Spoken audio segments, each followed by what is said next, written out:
Welcome into Hand Raise, guys. Neal, McCready, Chase Parham here with you on this Thursday night. I've got on TV1, it's countdown to kickoff, Ohio State, Minnesota. On TV2, I've got Chase Parham's favorite team, Coastal Carolina, just putting it on the Citadel. They're wearing patches on their jerseys that say "Suck it, Parham." Citadel, basically, what that was at least like from a copying standpoint, that was Frank Underwood's alma mater, right? Because he was from the Sentinel, so it was basically the Citadel. There. He was from the Citadel. Yeah, I didn't even think about that. So I'm looking for Tennessee. I'll find it in a minute. Okay, so we're putting Tennessee over here. We're putting Ohio State, Minnesota. Yeah, because here. I don't have the NBC streaming. Why is thing UCF here. delayed? What's going on? Oh, it's a thunderstorm, bad weather. Really? Yeah, like lightning and stuff. They don't need to be playing. Okay. They're not being wusses. Right. They they could get struck. Okay. So that's Gus's debut. That's Gus's debut. Okay. NC State leads South Florida 7-0.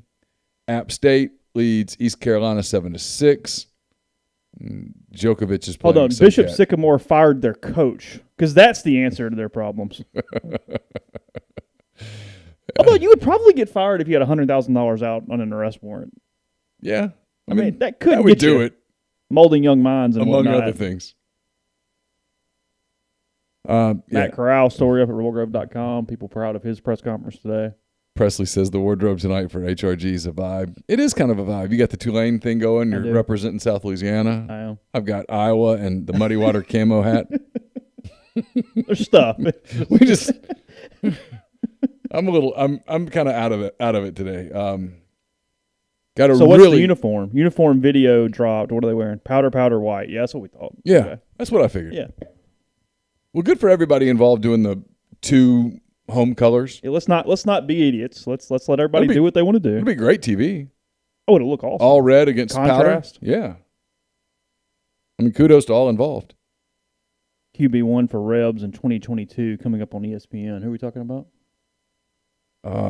Jack Miller. Oh, yeah. So welcome into the show. We're brought to you by Comer Heating and Air, Southern Air Conditioning and Heating. You see the numbers up there. If you live in the Oxford, Tupelo area, Comer Heating and Air is the place to go. I've been using them. I think Chase has too for years. Long time. And they're great. Service is phenomenal. The product is great. I've told this story about Comer a couple times. We have had air conditioning units go out in this house at the absolute least opportune times, which is probably par for the course. Isn't that just kind of like whenever it is in the summer, though, it's the least opportune time? The first one went out the day of Campbell's graduation. Okay, well, and it was like, enough. Hey, I called Eric and I was like, hey, man, I know this sucks, but I need some help. Fair. And he was like, okay. He knew my deal. And I was like, hey, I've got to leave here at 4 o'clock. I'm just going to leave the house unlocked. Do what you got to do. Mm-hmm. And he came over and was like, look, it's not salvageable, but I can get you through the night by pumping some Freon into it. Oh. And then we'll come back and replace the unit. We'll figure it out. Yeah, sure. And so I was like, yeah, do whatever. It was, you get desperate enough. It's do whatever. AC is one of the things where you just go, sure, yes. Yeah, I'll figure it out. And then the second one, it was the week of the Ole Miss Arkansas game, Campbell's freshman year. And so Campbell was bringing, I think, 2/3 of the Arkansas campus to town. And the damn thing went out on Thursday upstairs. And it was, hey, I need help. Bad. And they came. I mean, it's like I was like, it's dead. Don't try to fix it. Just replace it. And it was a pain in the ass, but they did it. They'll do that for you too. They're great service. And if you live in the Hernando, South Haven, Memphis, Olive Branch area, call the people at Southern Air Conditioning and Heating. They're the same people. It's just different names. The companies merged. They kept the names because they've had the names for half a century. Yeah, sure. So those are the two numbers. You see them there. Comer, Southern. We're coming to you from the Clark Ford Studios. Clark Ford's in Amory, Mississippi. 662-257-1900 is the number. Call it. Ask for Corey Clark. Tell Corey what Ford product you're looking for. He'll send you a quote within 15 minutes in business hours. Right to the bottom line. No hassle, no haggle. You get your quote. And the rest is up to you. 662-257-1900. Giant crowd in Minneapolis, which is great. I've said this on the show earlier today. We taped a Butcher versus the spin instructor earlier today, and I told Campbell I was so excited for all the college kids at Ole Miss, at Arkansas, at everywhere. that they get to go to games and be in student sections and be kids. And so it's cool to see the Minnesota student section packed. That's awesome. They're going to get their ass kicked tonight, but it's okay. I'm still excited for the kids. I really am. So kudos. It's football, and it looks normal and feels normal after a Big Ten year of empty stadiums. It's cool to look out and see people in the stands. Let's see. What other people do we need to mention before we get rolling tonight? For this show? Yeah, you guys will join us on the Rafters Music and Food Hotline. Yeah, sure. Rafters all weekend long. I bet it's packed in there tonight. A lot of football on the screens starting right now through the weekend, through Monday night's Ole Miss game. NFL starts next Thursday. Obviously, Ole Miss has a home game next Saturday, so a lot of people heading to Oxford and that kind of thing. So check out Rafters on the Square in Oxford. Great burgers, po' boys, appetizers. Great beer selection, full bar, all of that. Rafters on the water at Sardis, open as well. Still going to be a pretty nice weekend, actually. Be a great place to enjoy frozen margarita, frozen daiquiri, waterfront views, all of that stuff. And, yeah, I'll probably mention some other things as I think of it. Hey, go to deadsoxy.com. They dropped some new socks. Yeah, they can't. We can't use the word Ole Miss socks. They can't, but I can. They're kind of Ole Miss socks. They can't use that word. They can't, but I can. Mississippi-themed red and blue socks. So those are there, 25% off by using the promo code Rebel Grove. And go to muddywateroutdoors.com if you want a hat like this. They sent me a bunch of camo stuff, which everybody in my family finds amusing because I've never hunted in my life, but I love the camo stuff. And enter promo code Rebel Grove there. Get 35% off all the new stuff at muddywateroutdoors.com. Yeah, we're fine rowing the boat tonight. I mean, I think Ohio State was the bet, but if the Gophers pulled it off, I'd be quite entertained. Oh, I mean, I'm cheering for Minnesota. Yeah. I just don't think they're going to win. I mean, I have no ill will against the Gophers. No. All right, now why is the Tennessee game not on? I don't know. We'll figure it out. Flip around a little bit. Yeah, it'll come about. And we'll go to the Also Live. What is Minnesota wearing? Just wear your uniforms. Yeah, they overthink it. See, and Ohio State doesn't overthink it. Ever. Give them credit. Well, they have. They've had a couple abominations. But this is solid. No, this is normal. I know everybody in Tuscaloosa hated it, but I liked when Alabama put the houndstooth on the collar. I actually thought it was a really good kind of. I was there that day. There were a lot of people that were worked up. Were they really? Yeah. Over that? Oh yeah. Sure. That happens, though, when you're kind of bad, too, because they were just now kind of getting going at that point. Yeah, that was the Mike Shula losing to he beat Ed Orgeron that day, but that was the year they lost. That was the overtime when it was like 26-23 or 23-20 that day over there. They stopped BenJarvis Green Ellis on a fourth down around the 15, 13-yard line, something like that day. Right, I'm going to try something here. I'm going to go for this NC State game and then move around. Okay. Someone let me know when the Tennessee game starts. Yeah. They only wore it that one day. It was not the whole year then. I just assumed they wore those uniforms the whole year. I think it was just one day. It was just the day Ole Miss was there. I think saw so. them. Okay. Yeah. They may have worn them against Mississippi State, too. I can't remember. They lose to Kroom? Yeah. Okay. And that was when I wrote the column that said they've been passed and they lost their minds. That was after the state game. Yeah, it was after the Mississippi State game. They lost that day. Well, that's true. They didn't have houndstooth on the uniforms when the Bear was there, so you shouldn't have them there. That's true. That's a good point. The Bear becoming an afterthought in Tuscaloosa because of what Saban has done is remarkable. From how concreted in he was. Did they do the thing at any point? How long into Saban's tenure, or do they? Because I don't think they still don't do the whole Bear or like this is Alabama football thing, do they? I don't know. Is that still in their intro? I would think they still do some of it. You know what I'm talking about. They used to open their entire video. We got class. And that whole thing. This is Alabama football. Now I think it's, hey, this is, Nick Saban says this is my program. This is how we do it. Okay. Yeah. Who's number 4? I don't know. Okay. It was Nate. Was it not Nate Stanley, the quarterback a couple years ago? What was his name? His last name was it Jay Stanley? I don't know. He was a hell of a good player, though. Okay, sure.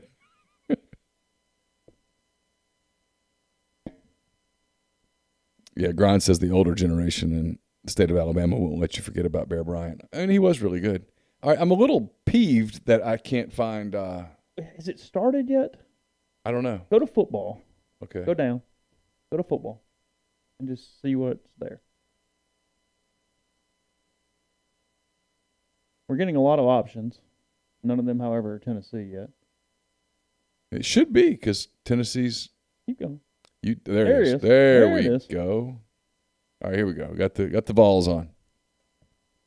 Yeah, like with Bear Bryant, you never could understand a word. Like you knew he was like eating golden flake, but that was it. Yeah. That's all. That's kind of all we got. Tennessee going with the traditional look: white hat, orange jersey, white pants. Tennessee already in Bowling Green territory. Look at the Vols just marching down the field. I mean, like a machine, outclassing the Falcons here. All right, we got everything good now. We got Ohio State, Minnesota on TV1. Got Tennessee, Bowling Green on TV2. We're sort of set. Evan says, saw a man wearing a Yankee hat and a Bama jersey. You know that man's also a Lakers fan. Yeah, fair. Or whoever LeBron's playing for. Yeah. Sorry, no, I'm a LeBron fan. I'm not. Okay, come on. Yeah.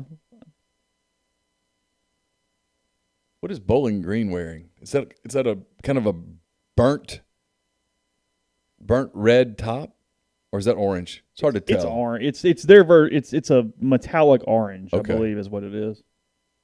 I mean, if you're in the MAC, you got to have something metallic. Aren't they in the MAC? Yes. Got a flag. It is cool to see football back. I got to be honest. Like I caught myself kind of. Feels very normal today. I caught myself kind of geeked up today. There was football, and I didn't watch any of Jacksonville State last night, so this is the first thing I'm seeing. I watched a touch of preseason NFL, not much, but just a little bit to kind of. Yeah, we've like changed roles because I watched a lot of preseason NFL, and then I watched. I had it on. I wasn't locked into it because I was interviewing Pete, but I had on Jacksonville State and UAB. And like I told you, UAB's not bad. Bowling Green suits are okay. For the MAC, it's fine. Yeah, it's fine. It's an okay look. That was a weird play. Bowling Green's slow. Really slow. Well, that's really what you slow, really. That's what you begin to realize is just how slow. What happened? Nothing. You begin to realize just how. I mean, nothing happened. You begin to realize just how slow MAC teams are. That play was kind of broken and still picked up 6. Yeah, 3rd and 1 for the Vols at the Bowling Green 6. Presley says, "I'm here for Neal's excitement of football season finally starting." I'm glad it's here. Yeah, I mean it's. All right, Vols score on their first drive of the season. Okay. So they're back, national champs. Yes. We want Bama. They'll get them here in a few weeks. Not a terrible crowd. I'd like to see a little bit of the upper bowl, but for a Thursday night, that's a good crowd. Yeah, I mean, look, it's a pretty decent crowd. Good for them. They're pumped. New regime, the start of the climb. Here Yeah. Well, it's a Thursday night. There's a lot of drinking going on. So for people, you want to run through what all we have on the preview show tomorrow? Yeah, sure. I'll probably hit the button pretty early. What time are you doing that? I would think just before 8 would be my guess. So this is watchable, quote, live, but everything's pre-recorded. Yeah, so it's going to be live. It's the easiest way for us to get the stupid thing on YouTube, if we're honest. Yes. That's the answer here. Yeah, because I'm not. Otherwise, we have to like really edit this thing. I'm not 1,000% confident about doing it the other way. Okay. I'm close to 1,000, but I'm not all the way there. Let's not have a problem on this show. Yeah, so I got an hour and 14 minutes with Pete DeWeese. Okay. Of hardcore football. Those of you who love X's and O's, who want to understand what it is that Ole Miss is trying to do to Louisville, that want to understand what it is that Louisville is trying to do to Ole Miss, you'll want to dive in on that. So about an hour and 14 with him. Spent 24 minutes with Ryan Brown. We talked about the big games in the SEC. We talked Alabama, Miami, LSU, UCLA, Georgia, Clemson, Ole Miss, Louisville. Did about 45 minutes with Jeffrey Wright, kind of a big picture national thing. And then I did a half an hour with Ben Mintz. So all of that on the pregame show. Some gambling with Ben. What we doing? Yeah, we talked a little gambling. So once the season gets rolling, starting next week, Ben's going to do kind of an NFL segment. Because there's only so much you can talk about with Ole Miss Austin Peay, for God's sake. I mean, there's only so much you can really say. And so we're going to do some NFL. We talk some NFL, talk some fantasy, talk some stuff like that. So we'll do that throughout the year, and it'll be good. Yeah, I can get us an MPW digital that's transparent to make it look the same. Yeah. I have one here somewhere. What happened with me was I lost the file. You had that one and couldn't find it? I think I accidentally ditched the file. Oh, really? And for whatever reason, it will not let me recover it. Oh. And you're right. It would look better the other way, but I just don't have it. I've got it somewhere, but I don't know how to move it over. Yeah, I'll send it to you right now. Okay. While we're doing this.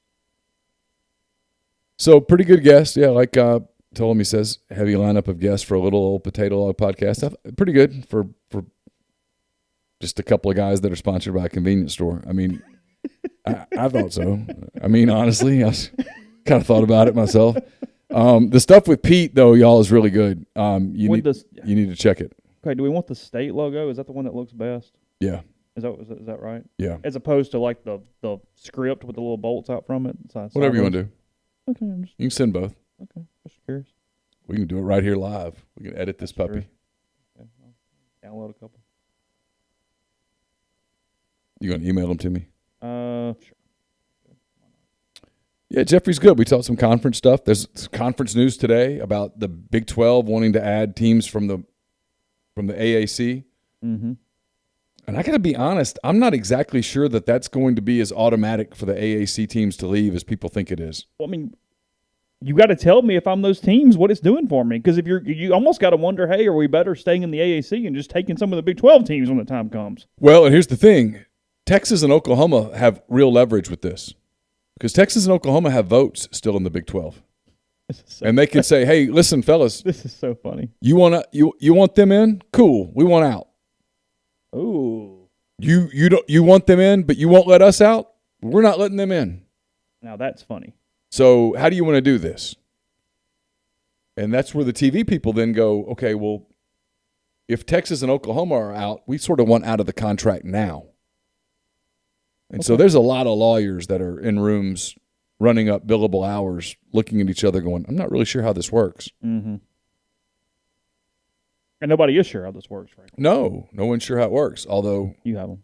Okay. All right, let's see how this goes. Yeah, I sent Neal a couple to fix our issue here.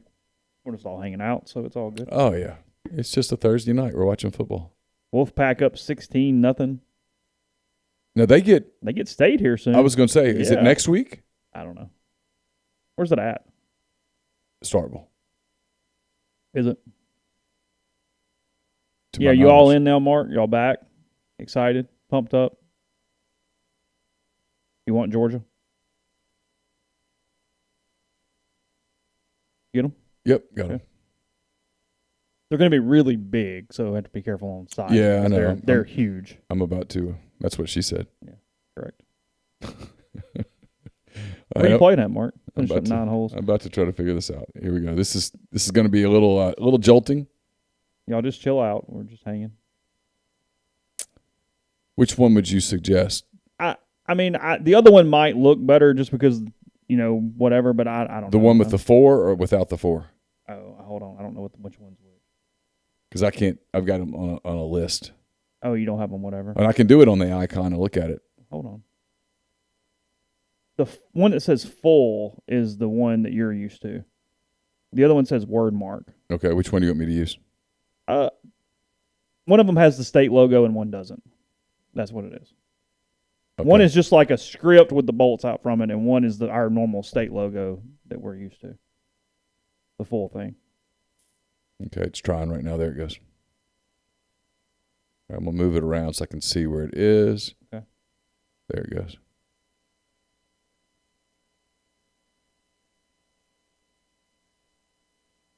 All right, getting close. Yeah, the word mark one might look better because there's less room on the bottom than on the top. Because it's about the same height as our log man over there. All right, you'll be able to see it here in just a second. What do you think? Okay. Oh, really big in the middle of the screen. I guess you fixed that. Yeah, I'm fixing it. Okay. We're waiting. I'm like 15 seconds ahead of you, I think. I think it has to be that way because I wonder if the other one, the problem is that you might not be able to read hardly anything but at the MPW because it's black font on black background. Oh, on the other one. You know what I mean? I do. So I think we got to have something that pops. So this one. Yeah, I also have this in a red state, a green state, and a bright blue state too. Well, hell. We have a collection of colors. We can just experiment. Frankly, the red might pop a little too, just because. Just saying. Big thanks to Hilden. He says, let's get the super chats going and make J.G. Tate a little jealous. Enjoy the show and glad football's back. Thank you, Hilden. We agree completely with every word of that. He says, JM says, consider this my podcast subscription for the month. Thank you. Appreciate you guys. Let's get Jay on as a guest every now and then. G-Pits for life. Yeah, we're not Patreoning you guys or anything, so it's no. all good.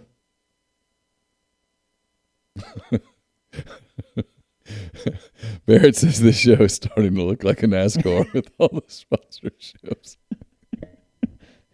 Hey, ain't nothing wrong with that. Yeah. Like, vroom, vroom. Really proud of our Blue Delta Dead Soxy live stream tonight on the way to Hey, I hadn't thought about that. Sponsoring the live stream. Yeah. That's a thought. All right, let's see. Evan G says, what shape is Tennessee if Shano gets hired years ago? 7-0 Ohio State. Yeah. Minnesota can't match Ohio State's athleticism, which is sort of the story of the Big Ten. I think Tennessee's in better shape today than it is right now. There's no doubt about that. If Shano gets the job. I think there's at least a little bit of stability. I don't know that they're not what Tennessee fans want them to be. They're not great, but I do think there would have been more stability in whatever that looks like. He's a good coach. I mean, he's done a really good job at Rutgers. Rutgers, by the way, tons of water damage on campus, real close to the stadium. Their game got moved to Saturday. Well, I saw from Ben's Twitter that Hoboken got hammered with floods and stuff today and last night. Yeah, I think the hurricane killed more people in the Northeast than it did in Louisiana because of flash floods. Yeah, really. Some power back on right today. Did I see that? Is that right? I had something sent to me and I was doing something else and I couldn't read the whole thing, but I thought that was the case. I will open the phone lines. I need to put the number up somewhere. Yeah, a buddy of mine earlier today sent me a thing that says some signs of life. Substation near his house green, red light at a major thoroughfare near house is lit, and now that hospitals are lit, hopeful that people won't be far behind. So yeah, there have been some things activated there in the New Orleans area. Grind, cheers to you as well. Thank you for the super chat. Really appreciate that. Always good to have you on our show. Auburn getting started Saturday night against Akron. Yes. The Zips. I'm getting really confused who's playing who in these pay games this weekend. Central Especially when Akron and Kent State are both options. Kent State plays A&M. That's correct. Yes. Akron plays Auburn. Yes. Central Michigan plays Missouri. Eastern Illinois, South Carolina, East Tennessee State, Vanderbilt. Yeah. There might be another one too. Kentucky, who do they play? Kentucky plays ULM. That's right. Yeah. Okay. I will say this. Either Tennessee's offensive line is awesome or Bowling Green's defensive line is atrocious. They still running again? Yeah, the quarterback literally stopped. But it's redirected him. It's 34, right? Yeah, 34 and a half, one or the other. Yeah, I'm not doing the Staples thing. I can lose Neal's picks all I want to. I'm not eating a jar of mayonnaise. No, I'm not eating mayonnaise. I will throw up. Yeah. Andy threw up. Did he throw up? Yeah. How much did he have to eat? It was like 3 spoonfuls or something. Oh, that's all, though? Dude. But somebody else got to pick the spoon. So it was like the big ladle. Yeah, it was awful. I couldn't do it. I think you would psych yourself out mentally. I know I would psych myself out before it would mentally. even be a... I'm psyching myself out right now thinking about something I don't even have to do. Okay, well, that does look better without the white background. It does look better, yeah. I always knew it would. I just didn't have it. Yeah, good. Yeah, that's good looking. Yeah, so about to be 14-0 maybe, Tennessee. What are we doing? We got a review already? I think so. Coastal Carolina up 31-0 at the half. Citadel. Yeah, they showed you. That's worse than Eddie O beat the Citadel back in the day. Covered that one. I don't know what they're replaying here. I guess they're seeing if he was inbounds. He's definitely inbounds. Oh, yeah, he's inbounds. There's a green. They don't need to spend so much time on stuff like that. Yeah, just go with it. Yeah, just play. Doesn't matter.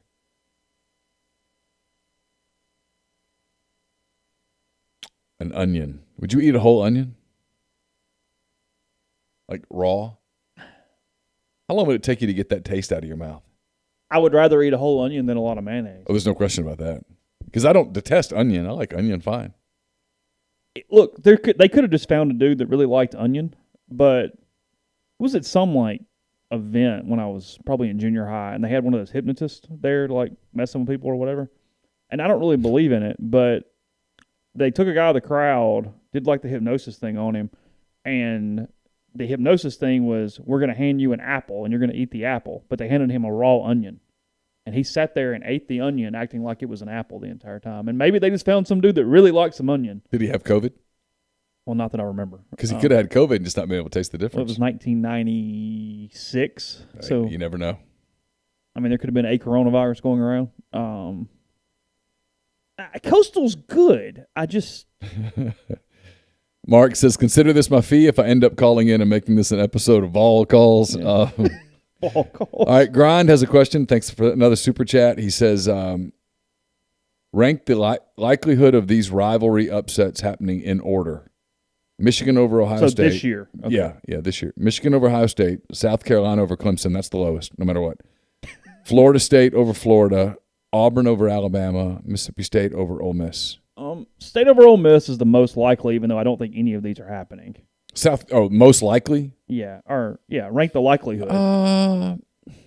If you told me Florida State beat Florida, I'm not shocked. Are you more shocked than State beating Ole Miss in the same realm? No, probably not. I'm not up on Florida State at all. I don't buy it. I don't think Michigan can beat Ohio State. It's second. I've actually got Michigan over Ohio State higher than Auburn over Alabama, even though neither are happening. Auburn gets Alabama at home, I think. Yeah, I would go most likely State over Ole Miss, but Florida State's very close. Then Auburn over Alabama, yes. Then Michigan over Ohio State, then South Carolina. Clemson and South Carolina. Yeah, I mean, I got a better chance of growing a head of hair. Yeah. Something like that. Brent Schaefer was not bad. He was not running the right offense. I know you're shocked, but it's not the best skill set for him. I wasn't here for that, but I knew the offensive coordinator well. You did. He agrees, right? He did. Okay. He agreed then. When he was actually on the sideline. Yes.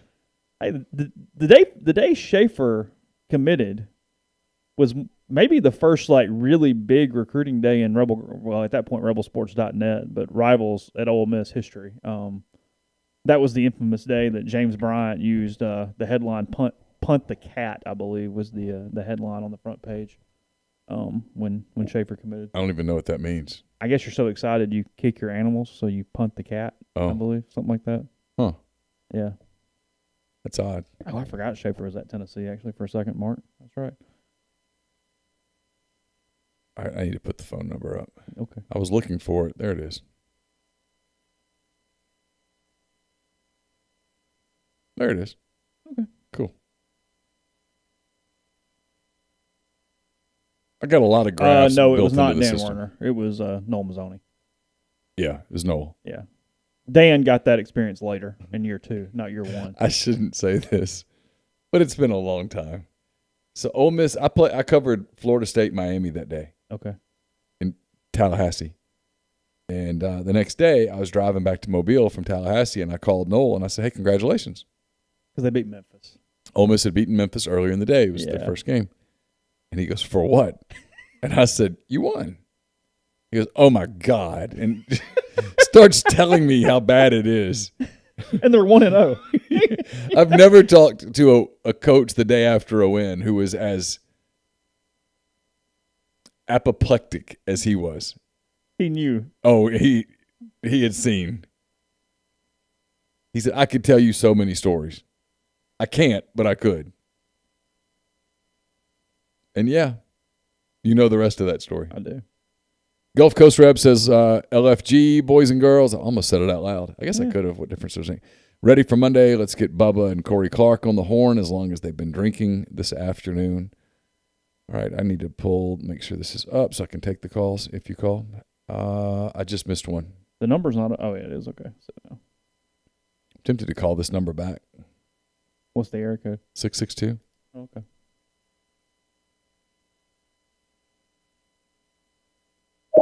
I am calling it. You just call it back? Yeah, why not?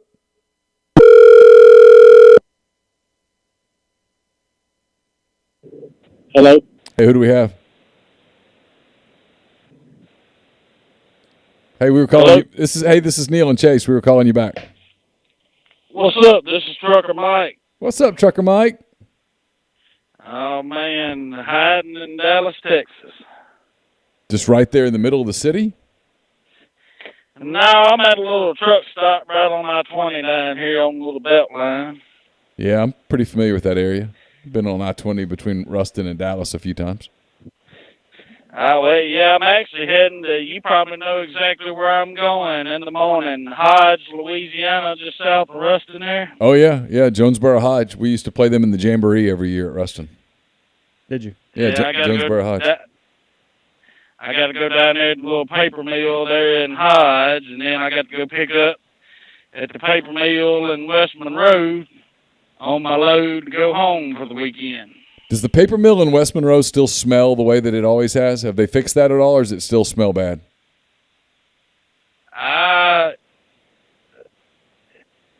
It's iffy. Sometimes I go there and it's okay, and sometimes you can't stand to even get out of the truck. What's it smell like? Rotten eggs. Really? Yeah, it's one of my vivid childhood memories was the paper mill in West Monroe because my parents grew up in Monroe. And the flies love it. The flies do? Oh, they're terrible. When I go to them paper mills, I fight them for a week to get them out of the truck. Oh, wow. Wow. So where are you dropping off when you pick up in West Monroe? What's on the other end? Where does the paper go? I'll pick up and come home for the weekend, and it'll go to Lumberton, North Carolina. Oh, okay. Okay. But it'll have to wait a few days. Yeah, it'll have to wait till Wednesday to get over there because I won't leave out till Tuesday morning. So. What do you think about the football season?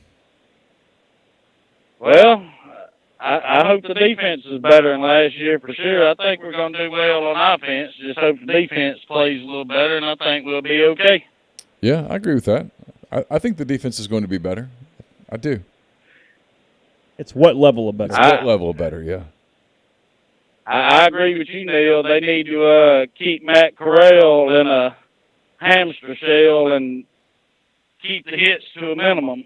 Well, I asked him about that today. He did not say he was not going to run. No, Matt's super competitive, but they've clearly had that conversation. Well, I hope they explain to him where the sideline, how the slide was, and I think he'll be okay.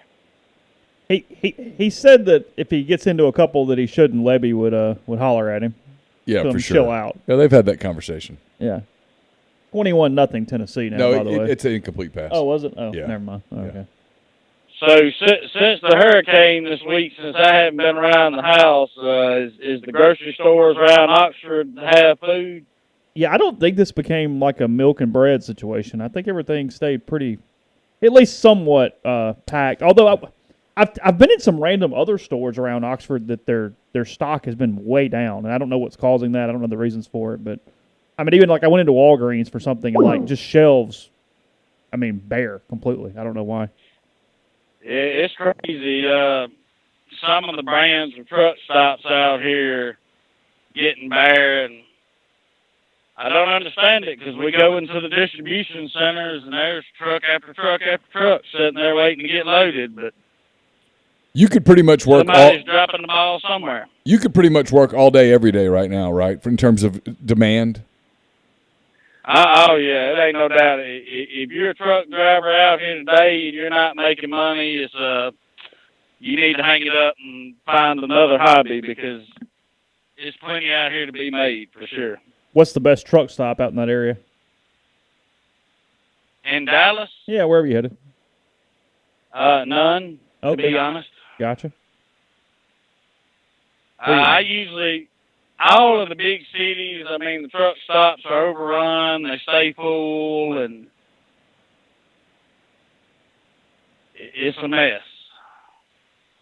And you have to definitely make sure you lock your doors at night because the little mall cop security they have roaming the parking lots at night are not the sharpest tools in the shed. Oh, they'll open the door to your truck? Well, they won't, but, the mischief people that come around wanting to investigate what's in the back of trailers will, because, people aren't stupid. They know some of these guys leave their trucks over the weekend and during the week, so you'll see people out here trying to break into trucks, and that's why I take my truck home when I go home, because I got too much stuff in here. $500 GPS. Evan wants to know the worst state to drive in. What's the single worst state to drive in?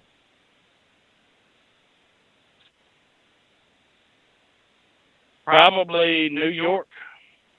Well, it depends. Texas can be bad because especially if you get on anywhere on I-35 or I-35, I-45 between the cities. It's just terrible. I mean, you can be going through there at 6 o'clock on a Sunday morning, and it'd be like going through Atlanta at 6 o'clock in the morning. Oh, God. Jeez. Well, hey, safe travels. Enjoy the holiday if you get a little bit of a break, and appreciate the call. All right, y'all guys be safe. Thanks, Mike. Let's Trucker Mike. First down, Ohio State. Did you ever think about doing anything like truck driving? God, no. No, I didn't either. I hate driving. Period. Like I'd rather fly anywhere. I have no interest in road trips at all. I mean, isn't it funny? I don't mind driving at all, but like the idea of driving as a living, I think I'd lose my mind. Frankly, I don't think I'd be good enough at it. Like just the truck and I'm good. I'd be nervous about you being on your phone the whole time. Well, I don't know if I could. Seriously, with my eye trouble, I don't know that I could pass the truck driver exam. Oh, that's true. I bet you got to have a certain level of eyesight to. I mean, I'm essentially blind in my left eye. I bet you can't do that. I think I would be a little worried in my truck at night by myself. I'm sure they all have weapons. Yeah. And I would assume if your truck is locked, you're probably left alone. I mean, like, it takes a whole nother level of trying to do something. I think, no one should be broken into, but I think they're looking for less careful people, some idiotic decisions as much as really trying to get in somewhere where somebody's at. Corey says, I'd be stressed as hell going through cities with that rig. I would too. Like thinking about driving in New York or L.A. or San Francisco. Yeah, in an 18-wheeler. Having to get over. Yeah. You almost just have to go, right? You're bigger than them, and you've got to kind of hope, I guess, they get out of the way. Hey, who do we have? What's going on, guys? It's Tommy from Oxford. Hey, Tommy, how are you? Doing well, man. Doing well. Ready for Monday. Yeah, for sure. What do you think? I think I'm like everybody else. If the defense can do anything, I think we'll be pretty good, and we got to keep Matt Corral very healthy. The kicking game, obviously, Caden Costa. We're going to detail him in depth here in a little while. Make sure everything. I'm kind of proud of us. We've not written one word about kickers the entire preseason. Well, we ain't had much to write about kickers in a couple of years. I just think at the end of the day, if we're writing about kickers all season, something went terribly wrong. Yeah, I don't think Nick Saban spends a whole lot of time worrying about kickers. So. What you got planned for the weekend? Are you heading to Atlanta? Are you watching the game here? No, I'm going to work all weekend. I'm in Ohio now. I'm headed over here to Baltimore, and then, I don't know, I think I'm going to take back off across to Denver after that. Good grief! So that's some travel. Without a break, just straight. Oh no, hell no, Yeah. No! I got to take a break every night. No, I know that, but I mean, you're not headed home first. You're out for that whole realm. Yeah, I'm out for a while. Okay. I probably won't come back to Oxford till sometime in October, probably.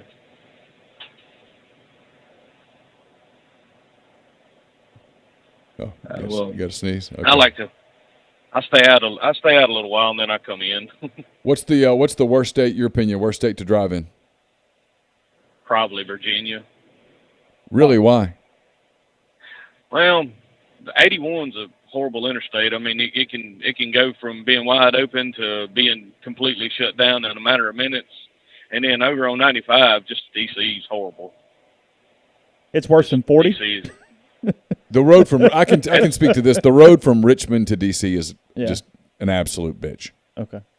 Yeah. I mean, just horrible. Horrible. Terrible. There's nothing worse. I would rather drive in L.A. than that road. What states have the worst roads? The actual roads. Texas. Really? It's always under construction. Okay. I mean, I've been driving a truck for 20 years, and Dallas has been under construction the whole time. They can't keep up with the growth. It's just taking off. Yeah, it is. I mean, and they've got all the signs and stuff messed up out there. You're driving around Dallas. I mean, if you can't follow a GPS out there, you've actually got to pay attention to signs, because if you don't, that GPS will have you downtown somewhere you're not supposed to be. So, do you listen to the games, or do you? Yeah. How are you following on Monday night? You can't, because you can't watch it, right? You have to turn it on a radio or something. No, I'll watch it. I've got I stream it. I mean, I've got ESPN Plus and okay. I mean, all that good stuff. Do you do it on a TV? I mean, on an iPad or a phone, or do you have some sort of other portable thing? What are you using? iPad. I mean, A lot of times when we play at night, I'm shut down by then anyway, or I'll shut down early, and I'll just go rent me a motel room and watch it in there. Oh, okay. Gotcha. Okay. I mean, most of our big games are going to be on ESPN anyway, and if not, I'll stream it on my iPad, and it's still just as good. Well, hey, have a safe trip driving all over the country. Yeah, you have a good one, guys. All right. Thanks, Tommy. 7-0 Ohio State, 31 seconds left in the first quarter, and then still 14-0 Tennessee. They've got an injury, though, an offensive lineman that is struggling to put weight on one of his legs here. 3 minutes left in the first. You like TV too? See, I did it for you. I set that up just for you. I was trying to be nice. And I guess I could watch it better. I mean, I actually could turn and just kind of focus, but I was trying to be nice. Oh, he got rolled up pretty good. He'll be okay. You think he's all right? Yeah, he'll be all right. He didn't. I don't think he turned it. That's not looking pretty good for those of us who took Bowling Green on the points. I think Tennessee's well on the way. It looks like it. Of course, what you don't know is when do they go to the depth? When do they say, "Hey, let's figure out what we've got. Let's let mamas and daddies see their kid play the first time." There's a lot there. If you had a choice, would you rather have a clove of garlic or a whole onion? I mean, it's still a clove of garlic, I think. Right? I think so. Boy, that'd be bitter. I know you wouldn't forget that for a while. Hey, who do we have? This is Austin from Atlanta. Hey, Austin, what's up? Not much. Sitting up at Lake Lanier right now. Well, I bet that's nice. It is nice right now. What's going on? It's been a nice day. I had a question for you. Does Kiffin seem pretty relaxed to you guys heading into this? Did you ever read my caption on the Ole Miss one? I did, yes.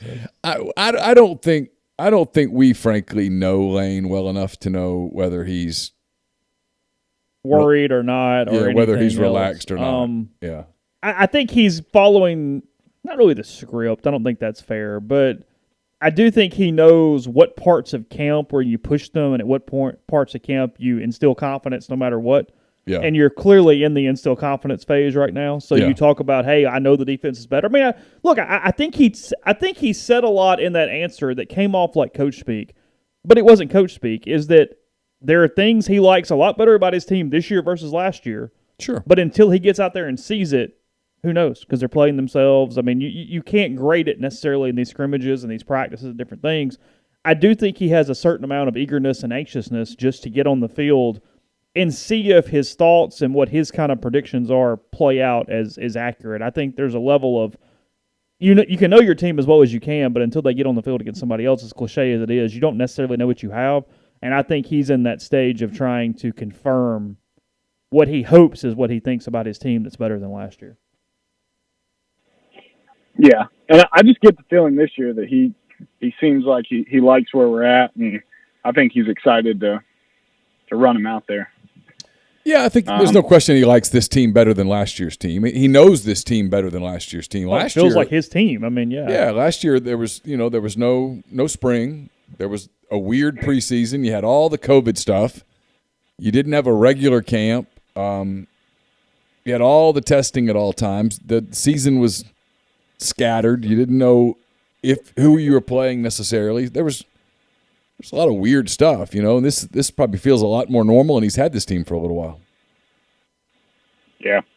Well, I went to school from 12 to 16, and I don't think I've been as excited for a football season since the freeze debacle. So hopefully this year goes according to plan.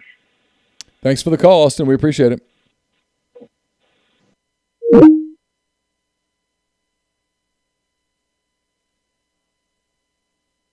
Said that he seemed chill on Reb Talk. Yeah, sure. Whatever. Where's that at now? I don't Is know. it Bouret? Is it still? It used to be at Bouret. I think it was him and Keith and who else tonight? I don't know. It was on our board earlier. Oh, yeah. You don't know? He didn't. It's not my cup of tea. You didn't go over there before you came over here? No. Would you rather have to eat a spoonful of mustard or a spoonful of hot sauce? Mustard. Oh, mustard. I mean, I like mustard. Yeah, I have no problems. I mean, do whatever you want. I might do that on my own. I mean, a spoonful of hot sauce is a lot of freaking hot sauce. Depending on what hot sauce it is. There's hot sauces that you're fine eating a spoonful? Sure. Really? Mm-hmm. That'd be hot no matter what. You're from Louisiana, so what's your go-to hot sauce? The Louisiana hot sauce. Oh, you like Louisiana? Yeah. Okay. I like it better than Tabasco. And I like Tabasco. I like Crystal, but Louisiana has and I guess Tabasco has this too. I feel like Crystal has less of almost kind of it's not like an artificial taste, but there's like a little something in there that's not just heat that kind of bothers me. Almost not really a sweetness, but like almost a something else, and it turns me off a little bit. Louisiana is not, for whatever reason, it doesn't taste. But I'm not one of those people who's like, oh, if it's not this, by God. No. I mean, I'm pretty flexible. Hot sauce is hot sauce. I mean, I like Texas Pete. I like a lot of hot Even sauces. like Frank's. Yeah. Does that count? Okay. Yeah. Yes, he's more of that. Yeah, that's correct. I gotta be honest. Given some of the things that I've heard, I'm almost curious. You're entertained now. I put ketchup on one thing. Otherwise, I don't eat it. I will eat on a fry occasionally, I guess. I mean, that's sure. Yeah, but I think that's all.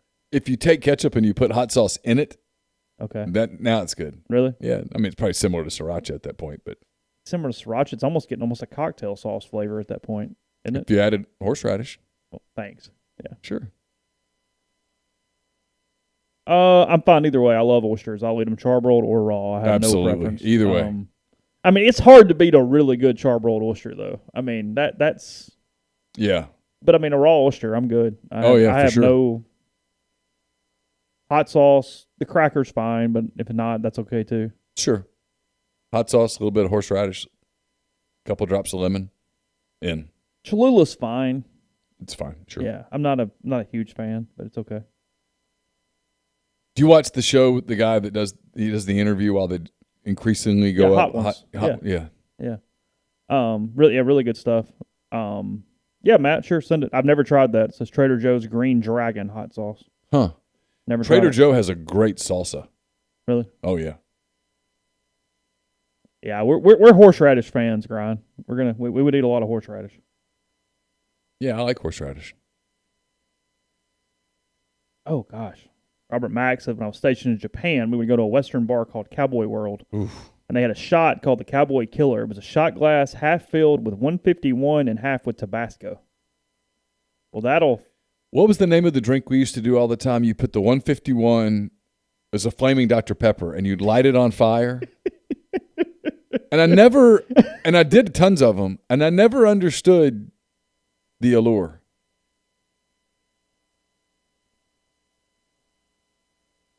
Kenneth, thanks for the super chat. He says, I know this season is going to be better than last just for the fact that I'll be employed the whole season. Well, that absolutely makes it better, and congratulations. Absolutely. Yeah, all the Hot Ones episodes are pretty good. I mean, he does is it Sean Evans, I think? He does a really good job with that.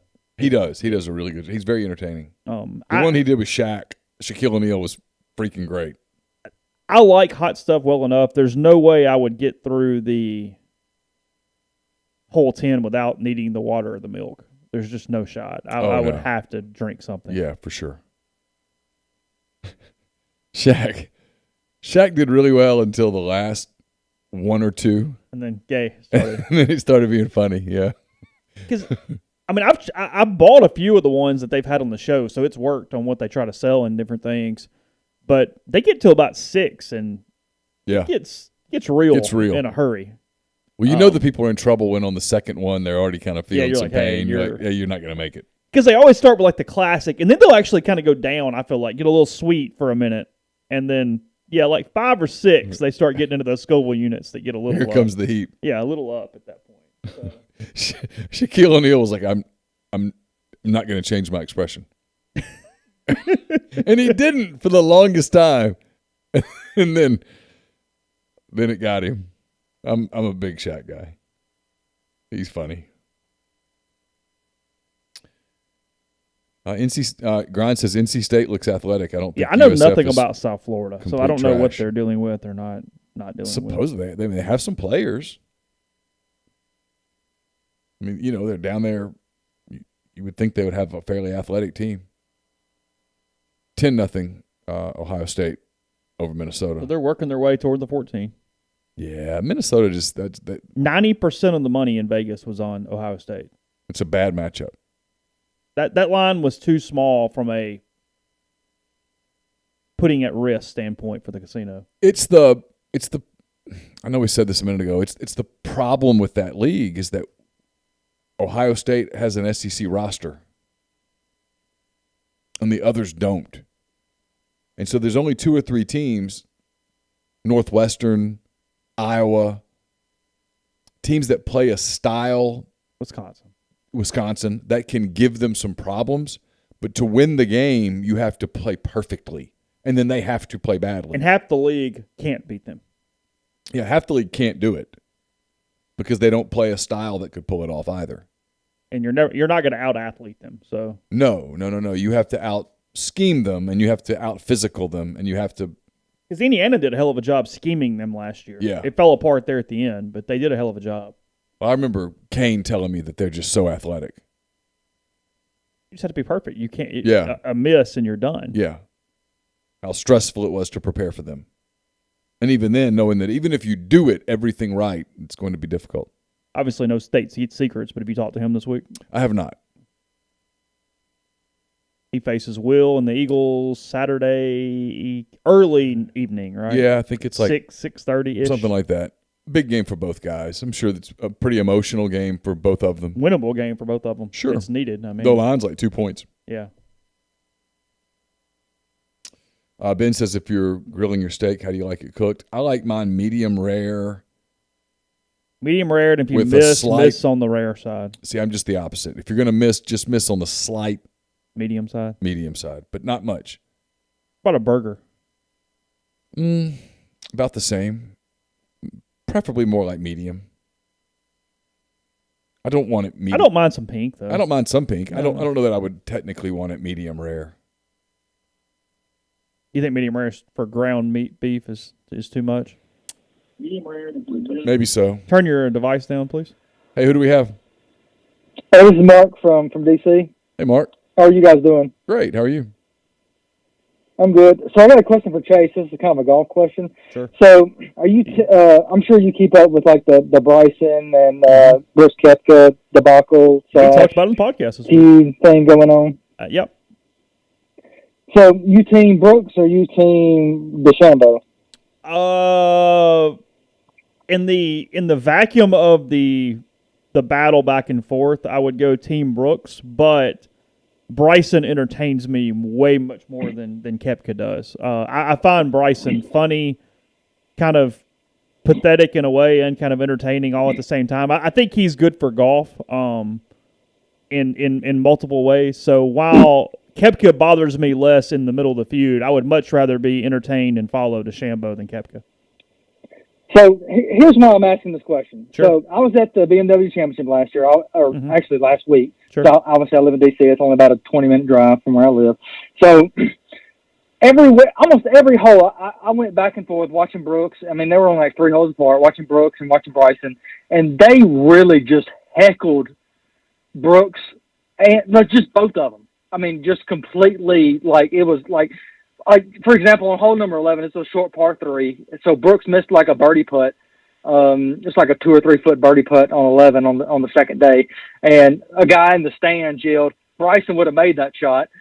And Koepka looked at him and like gave him a death stare. And then the security went up there and relieved him, like got him out of the stands, and he was pissed. I mean, obviously he was drunk, and then on the very next hole, I moved over to like 10 where I was catching up on Bryson, and then Bryson like made a putt, and he's like, "That away, Brooksy," and like clapped his hands, and like it's I mean, I get it's kind of not really sportsmanship, but it gets kind of annoying at a point when that's really all you hear, and and I think that's the reason why a lot of people are following him is because of the feud. Oh, I think it plays out soon, frankly. I think you can only keep up the shenanigans for so long before it becomes even boring. Even to that, and you know what I mean here. I mean, you've got the sidewalk golf fan that's just drunk out there doing that, and that's the only reason he's even there is to do that. So that's got to run out a little bit. I think Koepka fanned the flames a little bit, and frankly fanned the flames this week when the PGA Tour came out and said that if they do that specific heckle to DeChambeau, you get removed from the premises. So I think that, and I kind of agree with it. I mean, I don't really think there's any place for that. I mean, now granted, you can come back and say, okay, they're professionals, they should tune it out. But I mean, come on. I mean, there's no more drama queen than a professional golfer. They don't exist. I mean, everything bothers them. I mean, we're talking about a sport where if you click a camera 300 yards away, you get kicked out of the freaking golf tournament. I mean, like, come on. I do want to know how dinner went this week. I got a crap ton of videos and pictures within like a couple feet from some pretty good golfers. So, I mean, they didn't really care too much. But granted, I don't have a flash on my camera. Well, that's what I'm saying. It's the clicks and the flash and things that will get them. I mean, you know, you had Tiger's caddy, Steve Williams, back in the day, take the camera and throw it in the water one time when it went off. Steve Stricker took all the 6 Ryder Cup automatic selections to dinner. So DeChambeau and Koepka have already eaten dinner together this week. So I'm curious how that went the other night. But it's all an act for the money. They've got that player impact program that hands out $40 million. Players that like produce the most drama because they are like 1 and 2 or 1 and 3 right now. So yes, they are all doing this for the cash. They were perfectly fine at dinner. They probably discussed the wine selection. They're making each other money. Yes. No, it's all good. Yeah. Anyway, I look forward to hearing the rest of the show. I know I read Neal's picks, and everybody pretty much thinks that Ole Miss is going to beat Louisville. I kind of in the same boat. They kind of really just don't scare me. I just think kind of like, to coin a phrase that Neal says, I think we're just kind of out athletes, especially on offense. Mm-hmm. Louisville, y'all could kind of, I guess, I know y'all have gone back and forth, but that's kind of how I feel. I kind of predicting like a 41-27 win. I mean, it'll be close for a half, and I just kind of think Ole Miss just out athletes them kind of in the second half. I think that's a very possible prediction. Yeah, I have no issue with that. Hey, thanks for the call. Anyway, I'm gonna hang up and listen to the rest of the show. Y'all have a good night. Thanks, Mark. Thank you.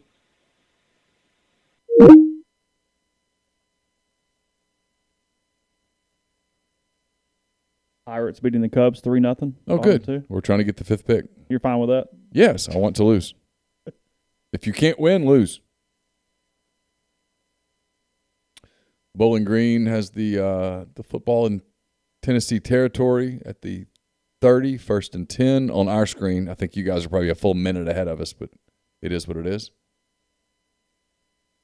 Look at Tennessee. That defense just like a wall of orange. Yeah, like I've Either of do you smoke cigars? I mean, I will. I'm perfectly fine with it. I used to like them, and I'll be honest. I had one after I'd had a lot to drink one night. Is that in New Orleans? No, this was before that. Okay. There was no cigars that night. There was just scotch. After the wine and the champagne dinner. Yeah. I remember. Yeah. No, the cigars, it was here. So it had dinner and then was just had a buddy in town, went back to the house, like drinking. And at the end of the night, decided cigars were a good idea. And I don't know if it made it worse or if I just in my head think it made it worse, but it's the worst hangover I've ever had in my entire life. And I tasted cigars for days, and it's made me where I'll still have them, but nothing like before then. It completely broke me from it, where I'm blaming the cigar at the end of the night because my guess is a really strong cigar on top of that would accelerate your issues, I think. Probably so. Hey, who do we have? Hey, my name's George. Hey, George. Hey, look here, I have a question for y'all, and I wanna tell a story just to give context. Okay. All right. See, one time, it was a few weeks ago. It was real cloudy outside, and I went outside to take a leak. Mm-hmm. And then I just started wondering, what would happen if lightning struck you in the tip of the penis? It would probably hurt, George. The same thing would happen if it struck you anywhere else in your body. Yeah, you. It's not specific to that area by any stretch of the imagination. You wouldn't make it. All right. Bye. Bye, George. I actually am surprised that our percentage of calls that aren't that is as low as it is. I think about it many times. Just being honest here. I didn't know where he was going. I had the mouse in the right spot. I was ready in case. We don't have a dump button like the radio stations where you hit it and you go back 10 seconds and it is what it is. How often was that needed on radio? Often. Was it really? Yeah. Your calls? Yeah.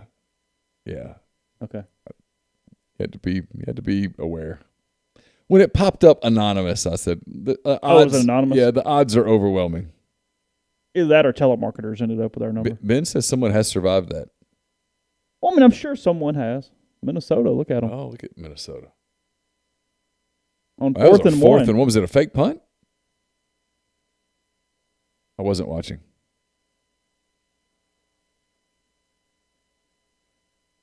No, it's just a play. From their own 30? Yeah, because why not? Well, that's a good. Right? Point. You're not winning.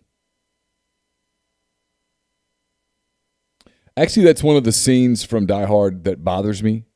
What's that? When John McClane walks across the broken glass with bare feet, there's just really no way you'd be able to endure that level of pain. It's got a certain Mission Impossible quality to the movie where there's a lot of things where you go, okay, sure. Yeah. You couldn't walk across and then pull the glass out. The pain would render you unconscious, I would think. A lot of nerves in the bottom of your feet. Yeah.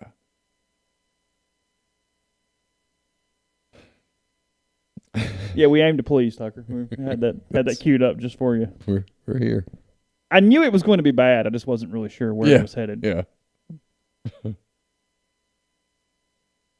We tricked our cousin into peeing on an electric fence. Yeah, that doesn't end well. That's not very smart. We used to we would get my little brother to just run through the neighborhood naked. Really? When we were little. Oh, touchdown Minnesota. Hell of a catch. That was a hell of a catch. Look at that. Row your boat. He's a good coach. Oh, PJ's I don't know that coach. he's a great coach, but he's a good coach. He's a good coach. Yeah, Lila, if you're listening, you need to go brush your teeth right now. Those teeth aren't going to brush themselves, and you need to brush them. It's getting close to bedtime. The only teeth you're going to get, you got to take care of them. Brush your teeth. Good job. Thank you. I mean, we have to do a little parenting. We'll do some parenting, or whatever it takes. That's what we're here for. The Iowa jersey was a gift from a subscriber during the pandemic. The pandemic last year. Yeah. I don't know where he or she bought the jersey. It is a good looking jersey. Yeah. It's grown on me the more I've looked at it. I've searched for the white Iowa jersey because I really like their white uniform, but I can't find it anywhere. They don't get crazy with neutrals ever, do they? No. They know who they are. Do they have an alternate uniform? I've never seen one. Like, I've never seen a yellow jersey. They wear the black and like the white. Iowa State can get stupid sometimes. Yeah. Iowa doesn't. Bowling Green 14-3 now. Tennessee Now, leads. any points for Bowling Green makes this complicated. Oh, Like, sure. Any score for Bowling Green causes problems. If the Falcons can just score 10 or 13, get a stop somewhere, and yeah, for sure. Sponsored by Mark at Oxford Dental. It's a thought. Hey, look. Hey, who do we have? Hey, it's Mark Columbus. Hey, Mark. How are you? I'm sorry. Yeah, turn the game on, drop the pass right off the bat. But here's the problem, Mark, is if they get the hell beat out of them, you're really just not surprised. And if they win like big, it doesn't like it matters. So this game means nothing in all ways, right? Oh, I'd play golf. I'd rather play golf than watch this. I mean, it's whatever. You got to talk about PJ Fleck. Yeah. Neal, would you hire him if you were Michigan? I never thought his act would play at a blue blood, but maybe he's what they need. Yeah. Look, I think he's a better college football coach than Jim Harbaugh. Is he enough, though, to make them fully transition the way they need to win? See, I don't know that is Michigan any different from like Nebraska, where just because you once won, you think it's that level potentially? I mean, what does Michigan have going for it that makes you think that? But besides big stadium, I'm playing devil's advocate. But it's the biggest brand in the country. Let's say so. I guess let's put it this way: I know they win. I know they have great coaches. What does Ohio State have that Michigan doesn't? Let me play it the other way. It's more than fair. A commitment. That's my point. It's Fleck enough to do whatever Michigan has to do in those ways that we're talking, internal, external, to do that, because it's going to take. I mean, Harbaugh has not been able to do it. It's going to take a certain reliance on a change from a booster, from a regents, from a whole deal that Michigan just has not had this time. I mean, it's very similar to what Alabama has done and what Texas keeps avoiding and not doing, kicking and screaming, because they can't get out of their own way.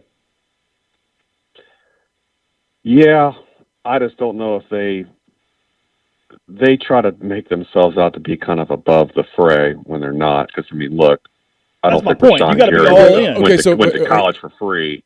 I don't think Rashawn Gary played college football for free. No, of course not. So here's my question. To think of themselves.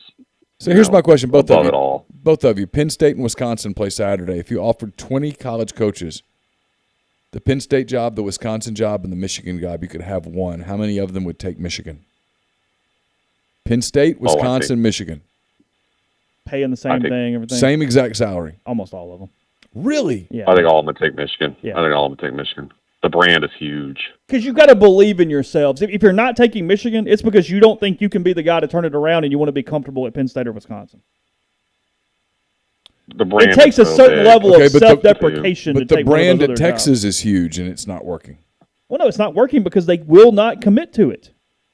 The Texas Board of Regents is freaking psycho.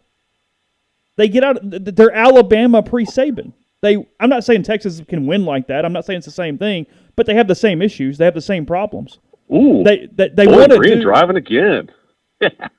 He's sorry. Yeah, you're okay. You're ahead of us. We're still 7 That's seconds. the happiest you've been the whole time you've been on the phone. Bowling Green gets a play. I want to completely. It's already bottomed out. I want it so bad that nobody goes to the games. It's what they deserve. But go on.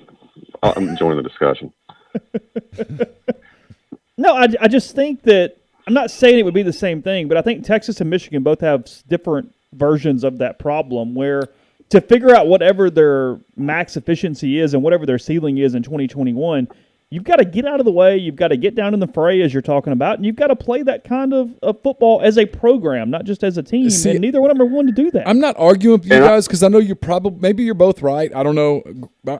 I'm maybe with Grind here. Grind in the thread says, I think the ceiling at Penn State is higher than Michigan, but both have been on the edge of the playoff. I think if you offer me as a coach the two jobs, I kind of want the Penn State job because other than the whole, and I get this is how was the play, Mrs. Lincoln, but other than that, and the further you get away from that and the further you're not involved in that, I think it's a better job. I think you're also closer to players at Penn State than you are at Michigan. But see, Michigan used to, in their heyday, just murdered Ohio in recruiting because Ohio State kind of went national, and Michigan could go in there. And when Cooper was at Ohio State, he expanded Ohio State's recruiting footprint. He doesn't get enough credit for it because he just couldn't beat Michigan. He was a pretty damn good football coach, in my opinion. But he expanded Ohio State's recruiting footprint into Florida and into Texas and into California, and he kind of ignored Ohio. And then Michigan went into Ohio and just got player after player after player, and that's how they got really good. And Urban, when Urban went national with it, but they haven't recruited Ohio well. That's when Michigan's been good, is when they've really recruited Ohio, and they haven't done it. I've always thought, just go be Wisconsin on a grander scale. Go find you 5 bona fide NFL offensive linemen, develop them, get you a running back from Florida, and just try to maul people.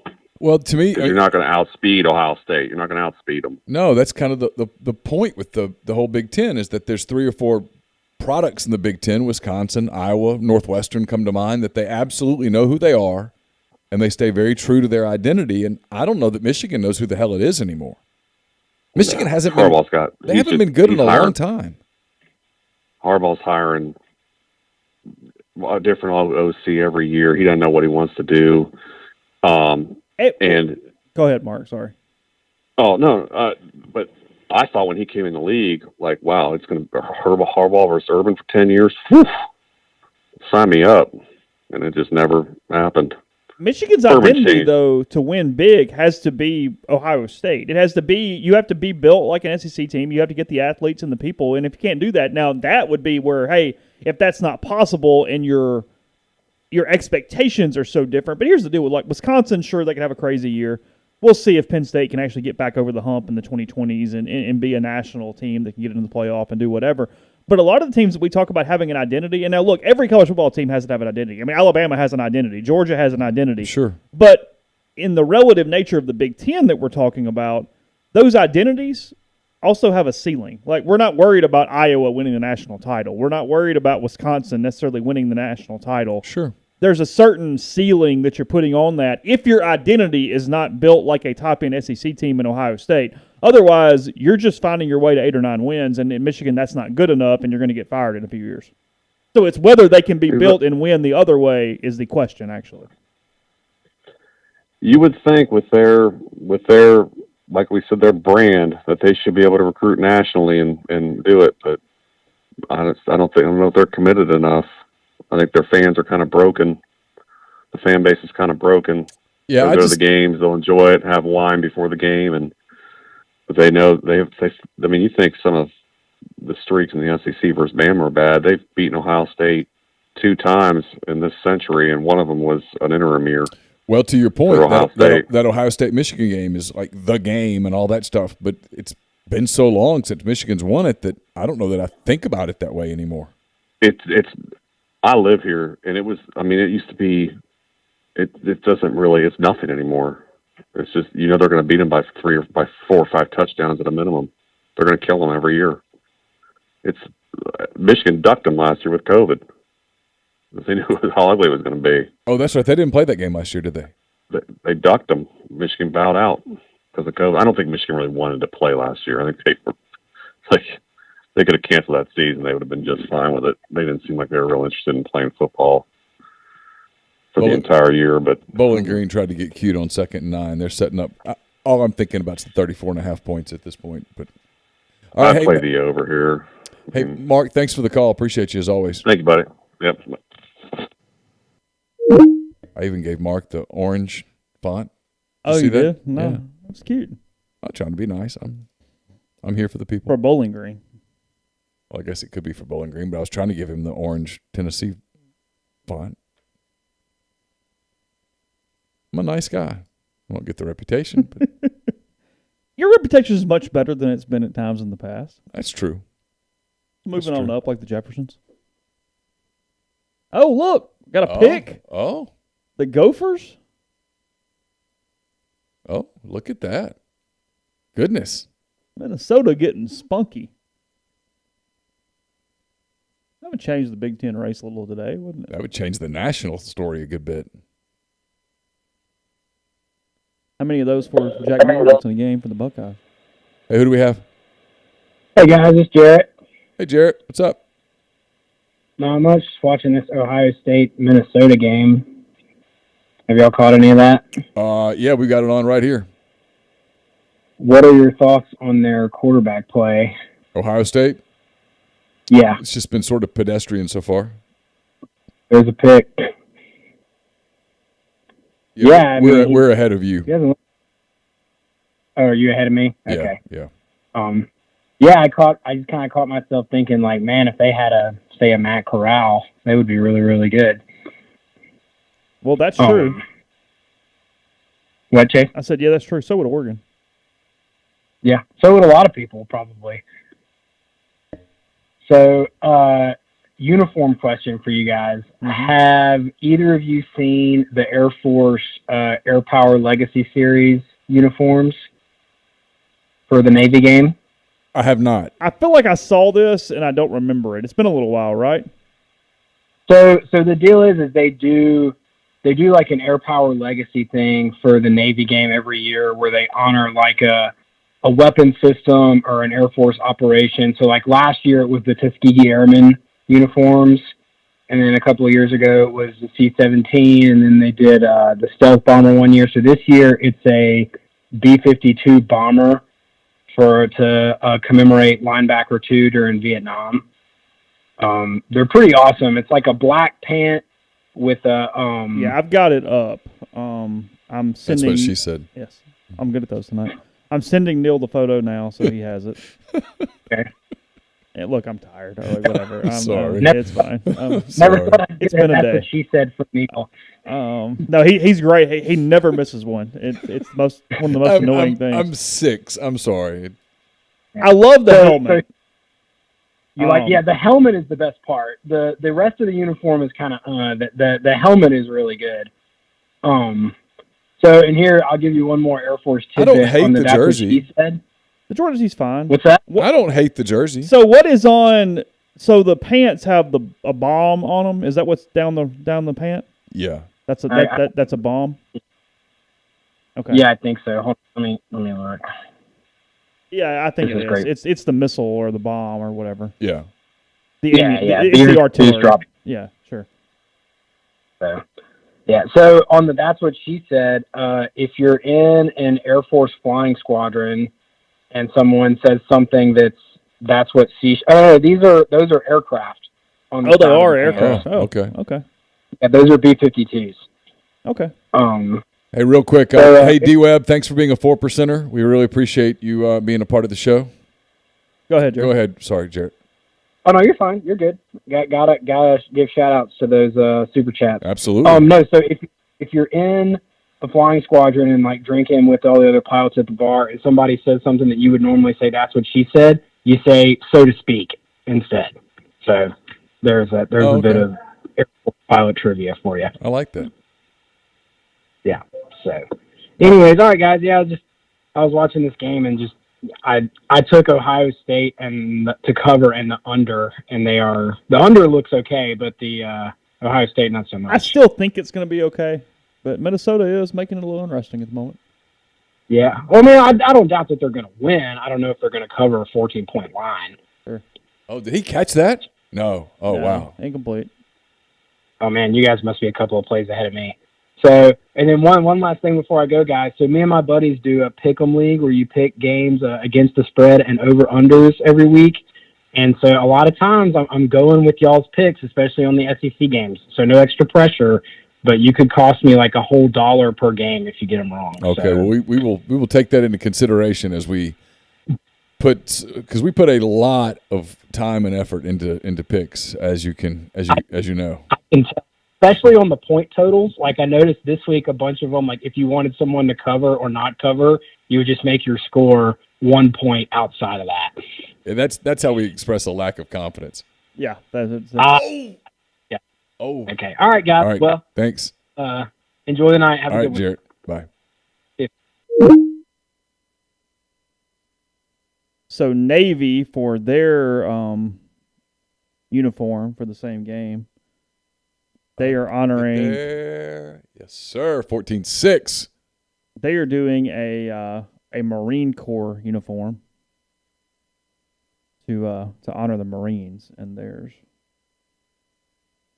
They did a very poor job of giving us a lot of photos for it, but Bowling Green dominated the second. If they can hold them scoreless here in the last minute, that's a big time win for the point spread people. Oh, I mean, because they dominated the second quarter against Tennessee.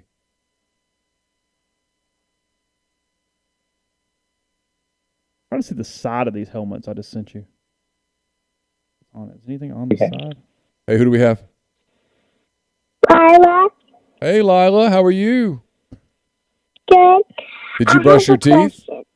Who do you think is the best college cheer team? Oh, the best college cheer team. Is it Kentucky really good? Yeah, Kentucky's really good. I tell you what, Lila, I'm going to text my daughter Caroline, who would know, and she'll have an answer for us. I'm going to see if she'll answer real quick. Can you hang on a minute? Okay. I'm going to ask Caroline now because Caroline really likes cheer and dance and gymnastics, so she knows these things. Isn't like BYU good? Did I make that up? I've never heard that about BYU. Okay. I have heard about Kentucky. Yeah, I knew Kentucky was good. So you brushed your teeth, Lila? Yeah. Are you ready for bed? No. Oh, yeah. How old are you, Lila? 9. 9. How's school going? It's boring. Oh, really? What's your favorite subject?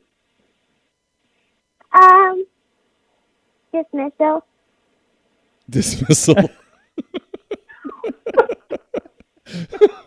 I appreciate the honesty, Lila. That's good. Do you play? Are you a cheerleader, or do you play sports, or do you do both? What do you do? I do cheer. That's good. Where do you cheer? I go to Ace Cheer Company. Okay. Oh, I bet that's fun. Where are you from, Lila? Where do you live? Yeah. Jackson, Mississippi. Okay. Oh, okay. I'm trying to get an answer from my daughter Caroline right now. Minnesota, by the way, Lila, are you watching Minnesota and Ohio State? Let me ask you this, Lila. Let's get down to the nitty gritty here. Do you like the Big Ten? Kind of. Yeah, I do too. I kind of like it. Who's your favorite team in the Big Ten? Bowling Green.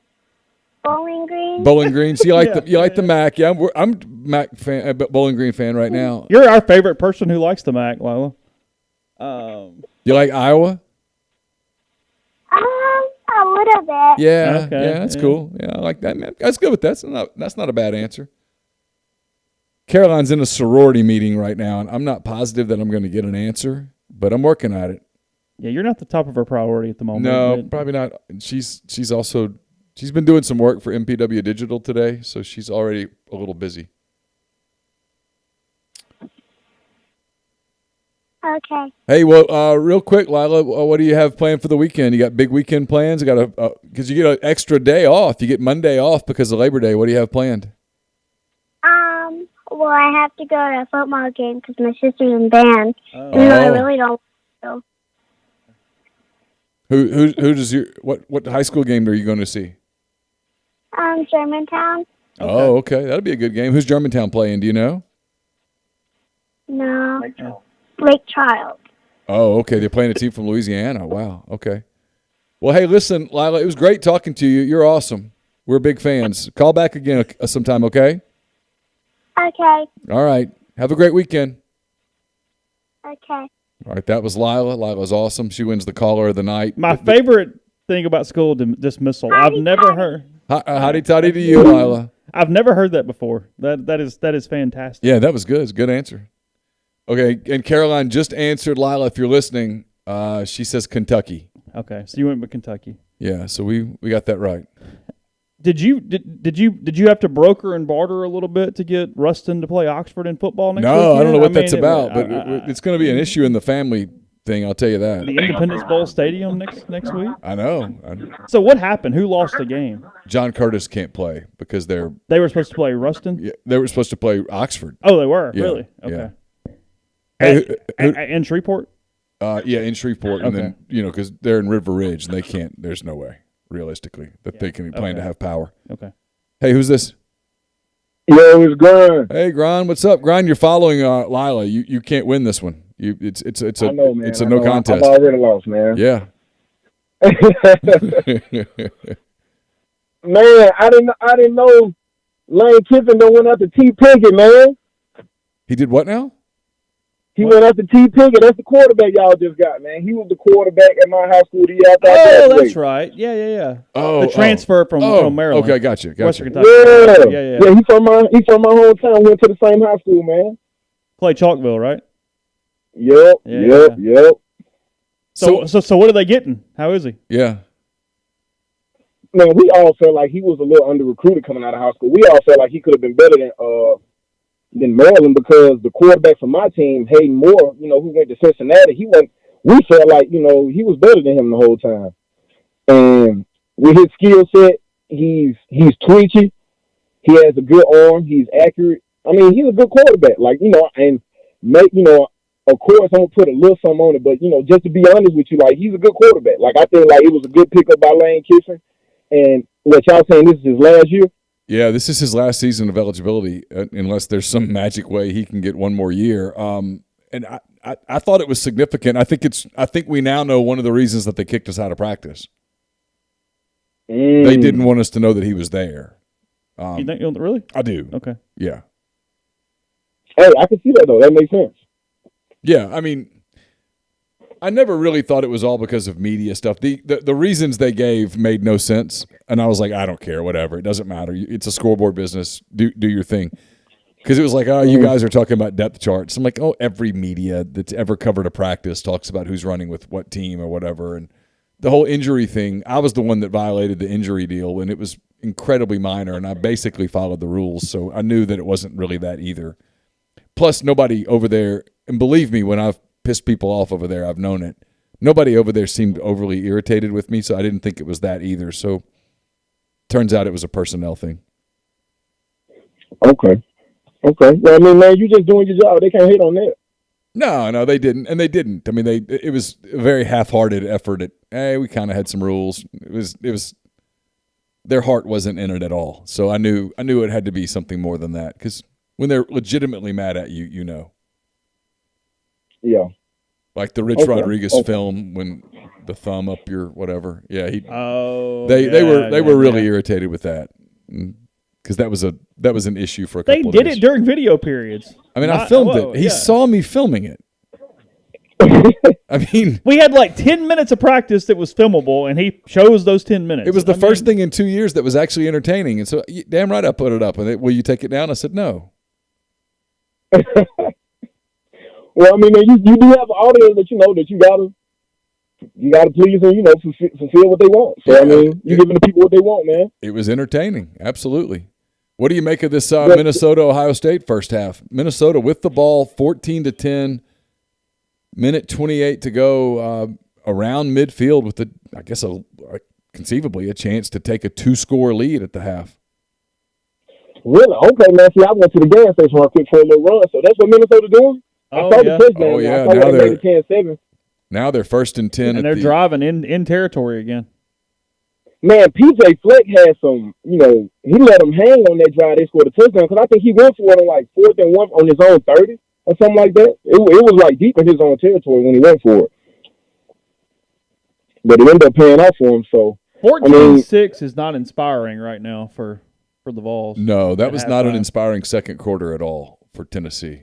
That was the Tennessee that I expected. 14-6. 14-6. Bowling. And frankly, Bowling Green kind of controlled the second quarter. They totally controlled the second quarter. Yeah, they're not going to cover that whatever that is, that 35-point spread. They're not going to cover that. Is it bad that I judge a coach like Heupel when he's clearly let himself go physically? Like, I'll be honest, I can't help but think, so you tell your team you want them to be disciplined. You talk about discipline, and then you look like you have no discipline at all. It's a part of respect for Lane. He lost weight. He got back in shape. He realized whatever. I mean, because here's the problem with it, too. What worries me about it from a Heupel standpoint is you got the big job. If you get the big job, wouldn't you want to do everything you can in all the ways to try to help that, including presenting yourself well? Just being healthier and feeling better and needing the energy for the damn rebuild that you've got coming up. Like, to me, it's almost like a question of intelligence and work ethic a little bit. That's what I mean. You tell your team, hey, we got to work. We got to be disciplined. We got all this stuff. You use all those words that everybody uses, and then there's nothing about your personal appearance that appears disciplined at all. Nothing. And I'm not saying he has to look like an Adonis or something, but players respect coaches, that get on the bench with them, or I mean, y'all know what I mean, man. Yeah, no, absolutely. Joe Milton III for Tennessee was 10 of 15 in the first half, 100 yards. He had a rushing touchdown. Did a lot of damage in the first quarter. He did nothing in the second quarter. Tennessee they got anemic in the second quarter. They did, man. Well, I want Scott Frost to be a lesson to everybody, man. Do not make emotional decisions. This man chose to be the head coach of Nebraska over being the head coach of Florida. Never men make emotional decisions. You know what? Hugh Freeze turned down Florida. That's a great point. Out of town. Hugh Freeze did it too. Hugh Freeze made an emotional decision, and that's why he's at Liberty today. He could have gotten away from all that to some extent, gone to Florida. Ole Miss was going to hire Jim McElwain and let it run however it was going to run. That's a true story. Never make emotional decisions, man. Before I let you guys go, let me. I want to play a little over-under with you guys. Okay. Yeah, all right. This is going to be Ole Miss defense. Okay. All right. So, total yards per game, over-under 394. Ooh. Hey, one more time. Total defense, 394 yards per game. For the season? Okay, that's a very specific thing. So does that rate somewhere like nationally from last year, or did you look it up? I'm gonna give y'all four over unders, and then I'm gonna tell you, where it ranks and everything. Okay. Last year, what were they? Do we have any idea? How many yards per game? Yeah. It was almost 500, right? Was it almost 500? SEC schedule, but Liberty slightly over. Yeah, I'm gonna go over. Okay. Points per game, 27.9. Ooh, that's about right. I'll go slightly over. What about you, Chase? Yeah, slightly over. Okay. Opponent's rushing yards per game, 158.5. Under. Yeah, under, just barely. Okay. And last one, opponent's passing yards per game, 235.5. Over. Yeah, I think so, because I'm not sure they have the defensive pressure to get to the passer. All of those numbers I will tell you that all of those numbers are. You were around like 100th in the country or something, right? Is that what we were doing? No, those numbers, and I went back to 2019 just because we had, that was the last regular full season. Those numbers, if Ole Miss, hits even with those numbers, would have put them at 60 or 61st in total defense in 2019. I will tell you that the numbers you gave were so close to what I would predict. Yeah, you had really good over. That I was really having to think about it, because that's right around that area of. And look, Ole Miss would take every one of those numbers right now, because 60th is about what I think they can be. Like anything if they're better than 50 to 60, then they did one hell of a job. If they hit a bunch of unders on those numbers right there, they're a 9-10 win team. And Durkin's a head coach next year somewhere, and he's rehabilitated. Sure. I agree with all that, man. It was fun calling you guys. Let's keep enjoying this week 1 season and keep the good show going, man. All right, Grind. Thanks so much. Appreciate you. All right. Yeah, because my over-under on points is like 28.5 kind of in my mind. 29. It's anything under 30. If it's above 30, it's trouble. If it's under 27, it's pretty good, frankly. Oh, yeah. So that's the sweet spot. So when he gave that number, I was like, oh, you're right there. And you play two teams that, I mean, all jokes aside, in the non-con, can at least score points. I mean, if Louisville gets into the 30s, nobody's shocked at all. And, I mean, Malik Willis and Liberty are going to score a few points. I mean, you're not shutting them out. Yeah. The running number is a big number. Like if they hit the over on that number that he gave, like when 152 or whatever he said just then, it's a lot. But I'm not confident in that. No, I'm not either. Defensive line, That's the question to me. I mean, I would love to have Sam Williams' stats. Is he actually an effective pass rusher or not this season consistently? Yeah, I'd like to see Lakia Henry's stats. Ooh. Really? Yeah. How much is he on the field? Is he effective? Having for that matter, even Cedric Johnson, just to see did he actually take the step we think he could have taken? Sure. I don't know. We'll find out. Absolutely.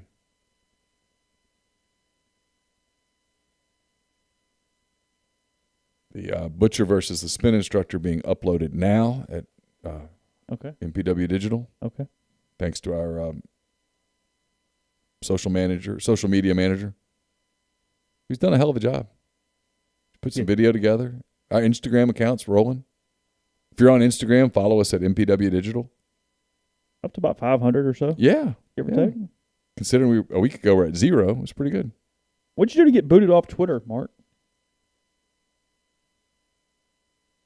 That's a hell of a stat. He says Ryan Day is undefeated against the Big Ten with an average score of 43-14. Say that again? Ryan Day is undefeated against the Big Ten, and the average score is 43-14. Is that right? Son of a... I have zero music. Oh, Chance Campbell, not me. I thought we were making a joke. Say, yeah, no, that's not my thing. Oh, I didn't know that about Chance and guitars. I'll ask. Yeah. I mean, we got a lot of weeks. We'll need some material. He's been great. Yeah. He's been really fun to talk to. I've enjoyed talking to him. Great. I say kid, and he's a young man. I shouldn't say kid, but he's really, really a nice guy. Mm-hmm. I've enjoyed talking to him, and I think he's going to play a lot. So we're 14-10 at halftime? 14-10 at the half. Probably the first time the Minnesota band's been on the field since the 2019 season. Yeah. Probably a nice night up there right now. You think? You think they're having fun? I mean, I mean weather. Yeah, no, this is great. I mean, no one had this last year. This is cool. I mean, look at all the people. There's a big crowd there. They're excited. They're up over Ohio State at the half. Their band's on the field. It's got to having a night. Yeah, it's got to feel like so refreshingly normal, right? They'll probably miss a few 8 a.m. business classes in the morning. Yeah, odds are not good for that. You're not meeting those classes, are you? Don't you just, hey, we'll make this up. The teacher that has sense goes, okay. We'll make this up another day. Yeah, just take one. We'll figure it out. Interesting game, though. Put a little pressure on Ohio State, make them think. Yeah, but Buckeyes minus 14 is not off the table. I'm just going to tell you. They can score points in a hurry. Oh, no, that line is still very in play. It's very much in play. The one that doesn't feel in play is the Tennessee line. Yeah, feels 0-1 right there. Yeah. Feels like Campbell's already off to a 1-0 took him. Taking in all those games was probably the right play. It's Yes, fall in Minneapolis is fantastic. Yes. It's just wonderful. Winter's not, but fall is. Oh, no, great time of the year to go see a Twins game. Rebel 00 says those band kids work their asses off in the summer and fall just to perform for 10 minutes at half. Glad they're getting to be out there again. I'm completely with you. Totally. So Will took the Buckeyes minus the 14, and he's on the ledge. You're okay right now, Yeah. but they got to get going. It's okay, though. Needs to happen quickly. Yeah, C.J. Stroud right now from Ohio State, 8 of 14 for 58 and a pick at half. That will get you replaced in a hurry. Might get a chance to see Jack Miller. Mr. Miller. Hey, who do we have? Hey, this is Walt in Birmingham. How y'all doing? Hey, Walt. Y'all doing all right tonight? Yeah, we're doing good. How about you? I'm doing all right. I was hoping I saw somebody responded with the first comment that popped into everybody's minds when they saw the first Neal's picks post go up of the season was, Nick's picks, obviously. I kind of thought y'all might, instead of just the four of y'all two, Zach and Jeffrey, y'all might have additional two, Nick and Seth taking picks as well, and they just be your alter egos, so y'all could corner the market on all the picks. It's a thought. That's just a lot more work. That's right. Yeah. If you want to know the then truth, you have to tally all of them too. Yeah. So yeah, probably not worth it. Though I definitely think a good punishment if y'all went back to trying to figure out, the loser getting punished in some way for an event or the picks column would be Neal basically having to be the biggest Bowden supporter at Louisiana Monroe for a game weekend. Shirt, hat, everything. You could even dress up like you used to at Akron or before that.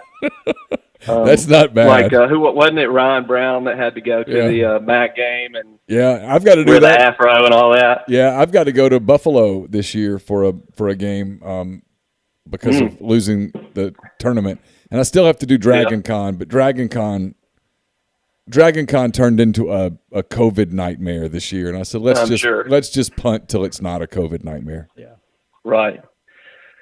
So one thing I was thinking about watching this Ohio State-Minnesota game was not about 4 hours ago. I have a friend from high school that every year we basically just do a quick draft of who we think the conference champions are going to be. So, obviously we're each only making 5 picks, but Ohio State was one of mine. So if this holds, the college football world can thank me for jinxing them. So I'm sure Jeffrey is sitting at home somewhere absolutely hammering Ohio State minus whatever in the second half. That feels like a good play. That does feel like a really good play. Yeah, for sure. I don't know what it is, but I know Jeffrey's hammering at it. So one thing I thought about earlier, somebody asked on the last pod what the preseason, build up to this season felt like. I think that the seasons they pointed out were 9, 14, and 15. I think Chase said 14, and I'd agree with that for sure. And one thing that made me think of, the first game when we played Boise in Atlanta, Bo threw 4 picks and people started freaking out and doing the whole bad Bo, good Bo thing. How many, I guess the better question is at what point in the game, if Corral threw, let's say, a second interception Monday night, do people really start, running away with the narrative? Obviously if it's a, Hail Mary at the end of the second quarter or something, nobody's going to kind of blame that. But if it happens, even if they're deflections, I can see people, taking it too far. And I guess it depends on what the score is at that point, too. I think it would take a third. If we win in a blowout, it doesn't matter. Yeah, I think it takes a third, maybe even a fourth. And it would depend on what it looked like and all that stuff. Right. Yeah. If it's the Arkansas game last year, then all of a sudden that narrative gets a lot harder. I expect them to try to run it down Louisville's throat if they're really going to drop 8, though, at least from a scheme standpoint. Yeah, for sure. When I saw Matt, I think it was Neal's column recently when he said, he's expecting a bunch of people dropping back. I just figure all the eating grass stuff that Ely and Parrish have been talking about is that's when we're going to see that. Yeah, and that's where you make them pay, right? If they're going to drop 8, you go, okay, we'll nickel and dime you to death until you get sick of it, and then we'll score from far, as they say. That was his problem against Arkansas last year. Was he just kind of kept trying to force it a little bit and just take it. Yeah, and he learned a lesson. I've said this all along. The NFL guys are thrilled that the Arkansas game happened, because they know that opponents are going to try to emulate it, and right, they want to see how he handles adversity. Matt, because he can build his own storyline as far as going through that adversity like he did last year, and being able to. Obviously, you'd rather have just seasons of clean games, but that's not always how things happen. And, no, absolutely. The NFL wants to know how you can handle a bad drive, a bad decision. Can you erase it? Can you move on? Because you're going to play in that league. You're going to play great defenses every single week. You're going to get schemed to death. They're going to trick you. They're going to get you. How quickly can you get to the sideline, look at the iPad, see what happened, fix it in your mind, and not do it again? That's what they want to know. Right. So another thing I was thinking about watching this Tennessee Bowling Green, barn burner they've got going on the SEC network. So back in 2014, the last time we played Tennessee, I had a buddy from college come. He's a big UT fan. He's one of those people that's from Memphis. That's a Memphis basketball fan and a Tennessee football fan. So I'm guessing y'all are familiar with that type of person, maybe. Yeah. But similar to the Alabama football fan and the Kentucky basketball fan, I guess, on a different mindset. But he came. He wore his white Tennessee shirt with a little orange tee on it, and luckily the defense shut Tennessee down pretty easily that night. So, but I've agreed this year to go to Neyland with him for the first time for Lane's return to Knoxville. And there's a few other people going too, but I'm still trying to assess how obnoxious, how appropriately obnoxious I can be basically in the build up to that game. I don't think I should be too worried about that one, sitting here watching a Bowling Green drive down the field some, I think I'm going to wait and see how conference play goes before I really start talking any crap to them. Yeah, I mean, the week one overreactions are always a dangerous thing. That being said, Tennessee, man. When you're not expected to be any good and you're not any good, then you can read from that. Yeah. I mean, like if Alabama looks sloppy for 2.5 quarters Saturday, they earned the benefit of the doubt. The people that go, they're suck, I'm like, stop. Just stop. Don't just go no further. You're going to eat these words. But when a team that you think is not going to look good looks not good, probably read something into it. So this friend also said recently if he could go back in time and change one thing in Tennessee's past coaching hires, it would be go back to 08, end of 08, beginning of 09, whenever they hired Lane, and hire Gary Patterson instead, which I didn't even think was a thing, frankly, considering Gary Patterson has turned down every job that's come his way. But he maintains that Gary Patterson would have taken it. And I was just thinking, obviously that would make the UT job a ridiculously more stable job the past 12 years. But what do you think, the ceiling for somebody like Gary Patterson would be at Tennessee? I mean, this friend thinks it would be Phil Fulmer, Deuce. That era. I don't think that's. I think he would have been. About. I think he would have been solid. Era. Yeah, I think he would have been solid. But I don't know that era is possible, really again. Mm-hmm. Right. And that's just me. I just think a lot of what made Tennessee so great in the Peyton Manning era was they had something from an exposure standpoint that nobody else had. And now you have to do it differently than that. I think had they kept Lane Kiffin in 2008 and kept rolling with that, now you're talking about a completely different conversation. But now everyone's on TV. I mean, we joke about this, but if a kid in Mississippi wants to watch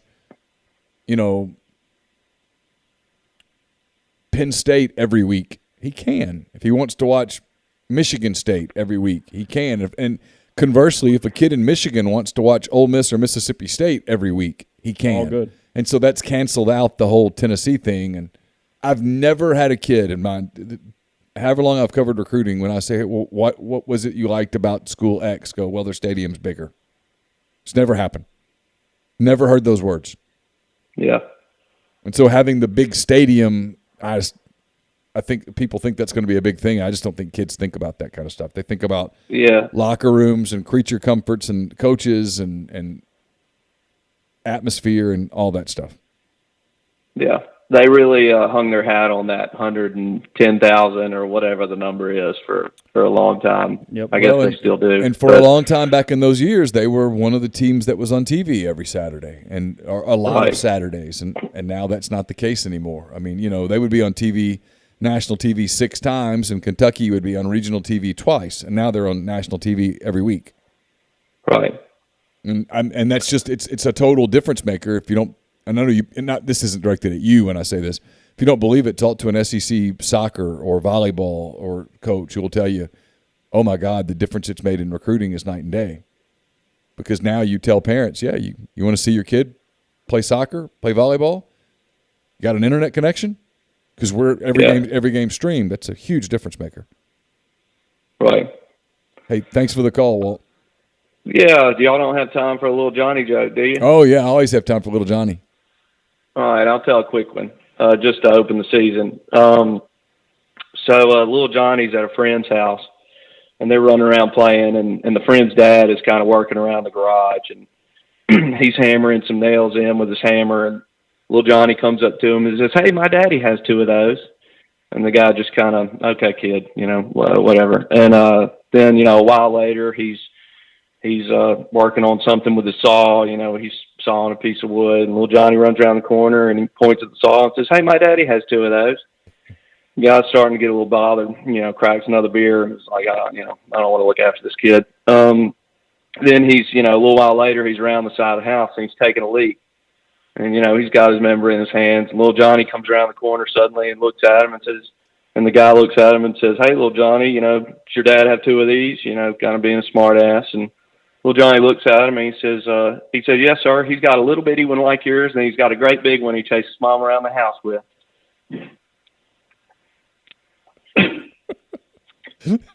That's all I got, guys. That's Y'all good, have a good night. All right. All right, bye. Okay. Better than our earlier call about whatever that was about. Tennessee's going to lose to Pitt next weekend. Yeah, I know. I told you this in June. They're going to lose to Pitt.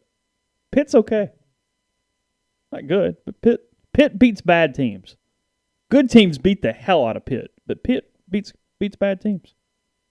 I think that kid for Bowling, he's still out there. I thought he knocked himself out. Tennessee's not losing today, but I would enjoy if they did.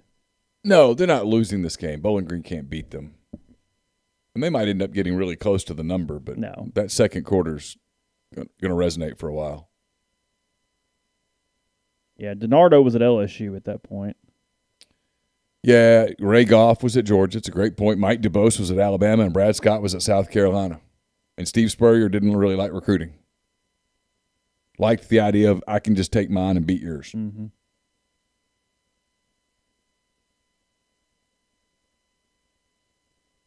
Second half getting ready to get started in Minneapolis. Look at all the oars. I'll stay up and watch some Minnesota tonight. Oh, hell yeah. Are you kidding? I'm into this for a while. As long as it's like this? Yeah. Got Gus on the call. Yeah. We can't hear him, so we're... Well, I don't want to risk a YouTube situation. Yeah. We've been getting a lot of those lately. Reports? Yeah. Yeah. Yeah. Well, it's the highlights because they're playing music at the stadium or at practice. Oh, is that what it is? Yeah. And then when they figure it out, they leave you alone. Yeah. But they're hitting us on the music being played in the background. All right, I need to put the number up. I keep forgetting that I've got rotating banners here. Oh. Sorry.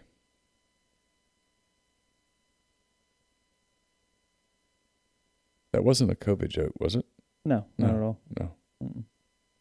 I'm not aware of one tonight. No, I'm not either. Boise got a pick six on UCF.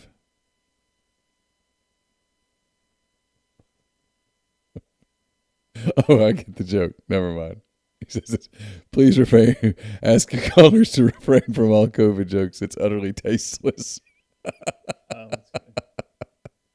Touche. Brent Davis, thanks for the super chat. He says, when are we going to be able to view other message boards besides State's dead one? Did we get Mississippi State's? That's not all we got, was it? Please I don't know. I tried to get it moved. So, okay, here's the deal. I'm going to try really hard to not comment on this because I don't want to comment on this because my mother would always say, Neal, if you don't have something good to say, don't say anything at all. And 90% of my life, I've not lived by that. On this particular subject, I'm going to because I need to stay employed.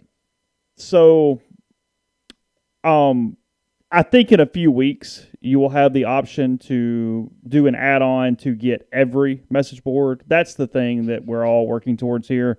What they're doing is they're giving teams, quote, their rival board as an option, simply to work a lot of kinks out, frankly, to check pricing too, to see if it's too high, too low, kind of see what the thought process is on that. So I wrote in to the people above us or the tech people or however you want to phrase it, and picked out 5 boards that I thought Ole Miss fans would be more interested in. And I was hoping there would be some sort of package maybe for those boards prior to the launch where you can buy the universal option to see all message boards as read only. So no, they were not supposed to is not correct because I don't know exactly what, but they were trying to stay away from putting dead communities in there. So if State is there is the only one, let me work on that because State should not be an option even under the current premise. It should be, frankly, probably LSU.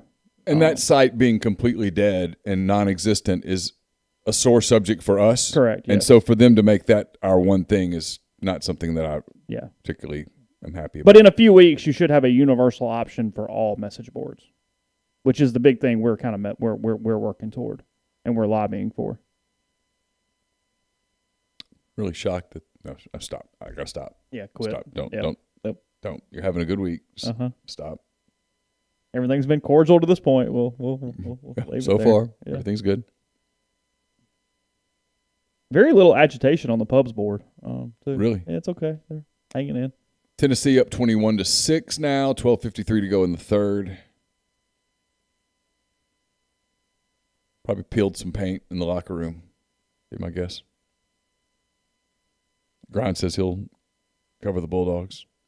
Okay. I mean, all good. All good. Everybody setting me up. The 5 was LSU, Auburn, Texas, Oklahoma, and I don't remember who the 5th one was. Wasn't Tennessee, was it? No. Okay. Nobody mentioned Tennessee. Because on the message board, it's frankly, it's programs you might care about, but it's also active communities with good personalities.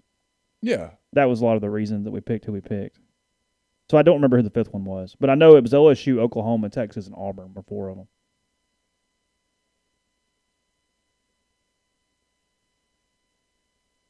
United 93 is a very good movie, Sammy. Ooh, I bet you got to be in a certain mood for that one. I got to tell you, all that stuff's coming up, and I don't want to be dismissive of it because it was such a powerful experience in all of our lives. But yeah, I don't. You do mentally have to. I mean, I got to prepare for that. Yeah, but I also want to watch a lot of it because I want to respect it. Mm-hmm. Yeah, I saw Tulsa was struggling with UC Davis or whoever they're playing today. And again, you got to be super careful with week 1. Oh. It was a good throw because it was really close to a really shitty throw. And it was a good throw, but the eyes got people. So in that game, people say, "What do you mean when you say eyes in the wrong place?" Mm-hmm. The Minnesota defender got his eyes in the wrong place for about a second, and it was too late. Mm-hmm. Now the throw any worse, and it still gets picked. It's a throw that really worked out, but it's frankly a throw that I didn't love because you could have done a lot more here to make that safer. Yeah, it's not a great throw, but it wasn't a bad throw. No. Will Burns, there we go, baby. Oh, you're still okay. Oh, you're plenty fine right now. You need to stop. We got 28 minutes left in this. Yeah, you need to stop. Yeah, this is what they do. They wear people down. Yeah. Yeah, Cooper and Arch have been here since the hurricane. They've been hanging out. I'll leave it there. You don't think he's transferring to the Chargers? I know he's not transferring to the Chargers. Yeah. I know he's not either. That rumor got out the other day. It did. To the point that I said I need to make a call. Mm-hmm. Well, I mean, it's one of those, if you're going to take a shot, you don't know if the high school season's in New Orleans or can't. You know what I mean? Sure. Like, who knows? So you go, sure. But those are his friends. Yeah. Be a hell of a story. You think? Yeah. All of a sudden, Oxford high school football would be a hot ticket. Yeah. Be a different team going over to Shreveport next weekend, wouldn't it? Can you imagine Chris Cutcliffe, Arch Manning at a high school? Oh, no, that would be. That'd be scary for 6A. He already makes second half adjustments. That'd be a little scary in 6A Mississippi. He is one hell of a football coach. He is. His high school, his adjustments at the high school level to get high school kids to understand what is elite. Well, the year they won state, they were losing it like 10 times or something at halftime. They were down 17-0 to Brandon and came back and won the game. Yeah. It's like so funny because they moved up this year and everybody goes, oh, well, they're playing in a higher league this year. They'll get smoked. And I'm like, dude. Yeah. That's just he's amazing. He maxes out. And I guess he's the guy that just happy staying there. Yeah, sure. Got a good gig. Oh, sure. The emotional toll, it'll be next week, Oxford versus Ruston. I'm glad that my son doesn't play football because it would have been silly then. But now it will be it'll just be fun in our house because the kids will be Oxford and I'll playfully cheer for Ruston. Yeah. Got to come up with a bet with the kids. Yeah, that's a good idea. Yeah, like make Caroline sing the alma mater. Find your Letterman's jacket and take some pictures. Oh, yeah. I think I know where it is. Okay. I think it's at my parents' house. I like sushi a lot, John. One of my favorite foods. Mm-hmm. I mean, you got to be a little careful around here, but yeah. Yeah. Tomorrow we'll have I'll hit it pretty early. It'll be a live show. Yeah. Everything's pre-recorded, but you can get in and chat and communicate. Yeah, and I might communicate some, but if the people who are there wanting to see live interaction, the only live will be the very short, brief live for me and then the transition from one interview to the other. Yeah. That'll be the extent of live. But, yeah, we'll have that. So it'll be a lot of fun. It's going to be a really good show. I think you'll really enjoy it. It's got a little bit of everything. Also, we'll have the butcher versus the spin instructor up. It's actually up on our YouTube. I'll make it a content item here in a little bit. I had a story on Matt Corral up today. Chase had his 3-2-1 from Nick Stan. And we both had, all of us had Neal's picks up today. So there's a lot of content up on the site. Also, Brian's podcast, if you don't normally listen, tons of analytical stuff on Malik Cunningham. Yeah, it's very good. Really good stuff there. So some stuff, too, about the Louisville quarterback. We've sort of added to our arsenal from a coverage standpoint. We have silly covered, we have fun covered, and we have real football covered, which is good. I think that's important that you're not just all of one thing. Yeah. So hope you guys enjoy it. Enjoy the rest of the football on this weekend. Let's see, we had a couple of questions. I'll answer these real quick, Chase, because you and I probably need to commit to this. Okay. Are we doing a live show during the game Monday? I know we're doing a post game. Yeah, I honestly don't know because the difference in normal is that we are both trying to get done writing faster. So if we do it, I have no problem. But if the game is close, you're not going to have live interaction as much with us in like the last 5 minutes because we're going to be, as much as you can be, running an online site on deadline a little more than normal. So how that factors in or if that factors in at all, I have no idea. Also, we won't have Pete live during the game. Right. So I don't know. Give us a day. We'll let you know. We won't put you off until Monday night, but I'm not sure of an answer there yet. There are some positives and negatives to that right now. But we will definitely have a post-game show on Monday night, and we'll stay with you guys for as long as you want to talk. Cole, thanks for the super chat. Does Buc-ee's pay you for use of his likeness? It's a good question. It's good. More than fair. All right, so we'll close it there. I'll be back up with the show early tomorrow. This show will be in podcast form tomorrow as well. Have a great weekend. Enjoy the football. Happy Labor Day, and we will be back with you at some point on Monday. Until then, good night.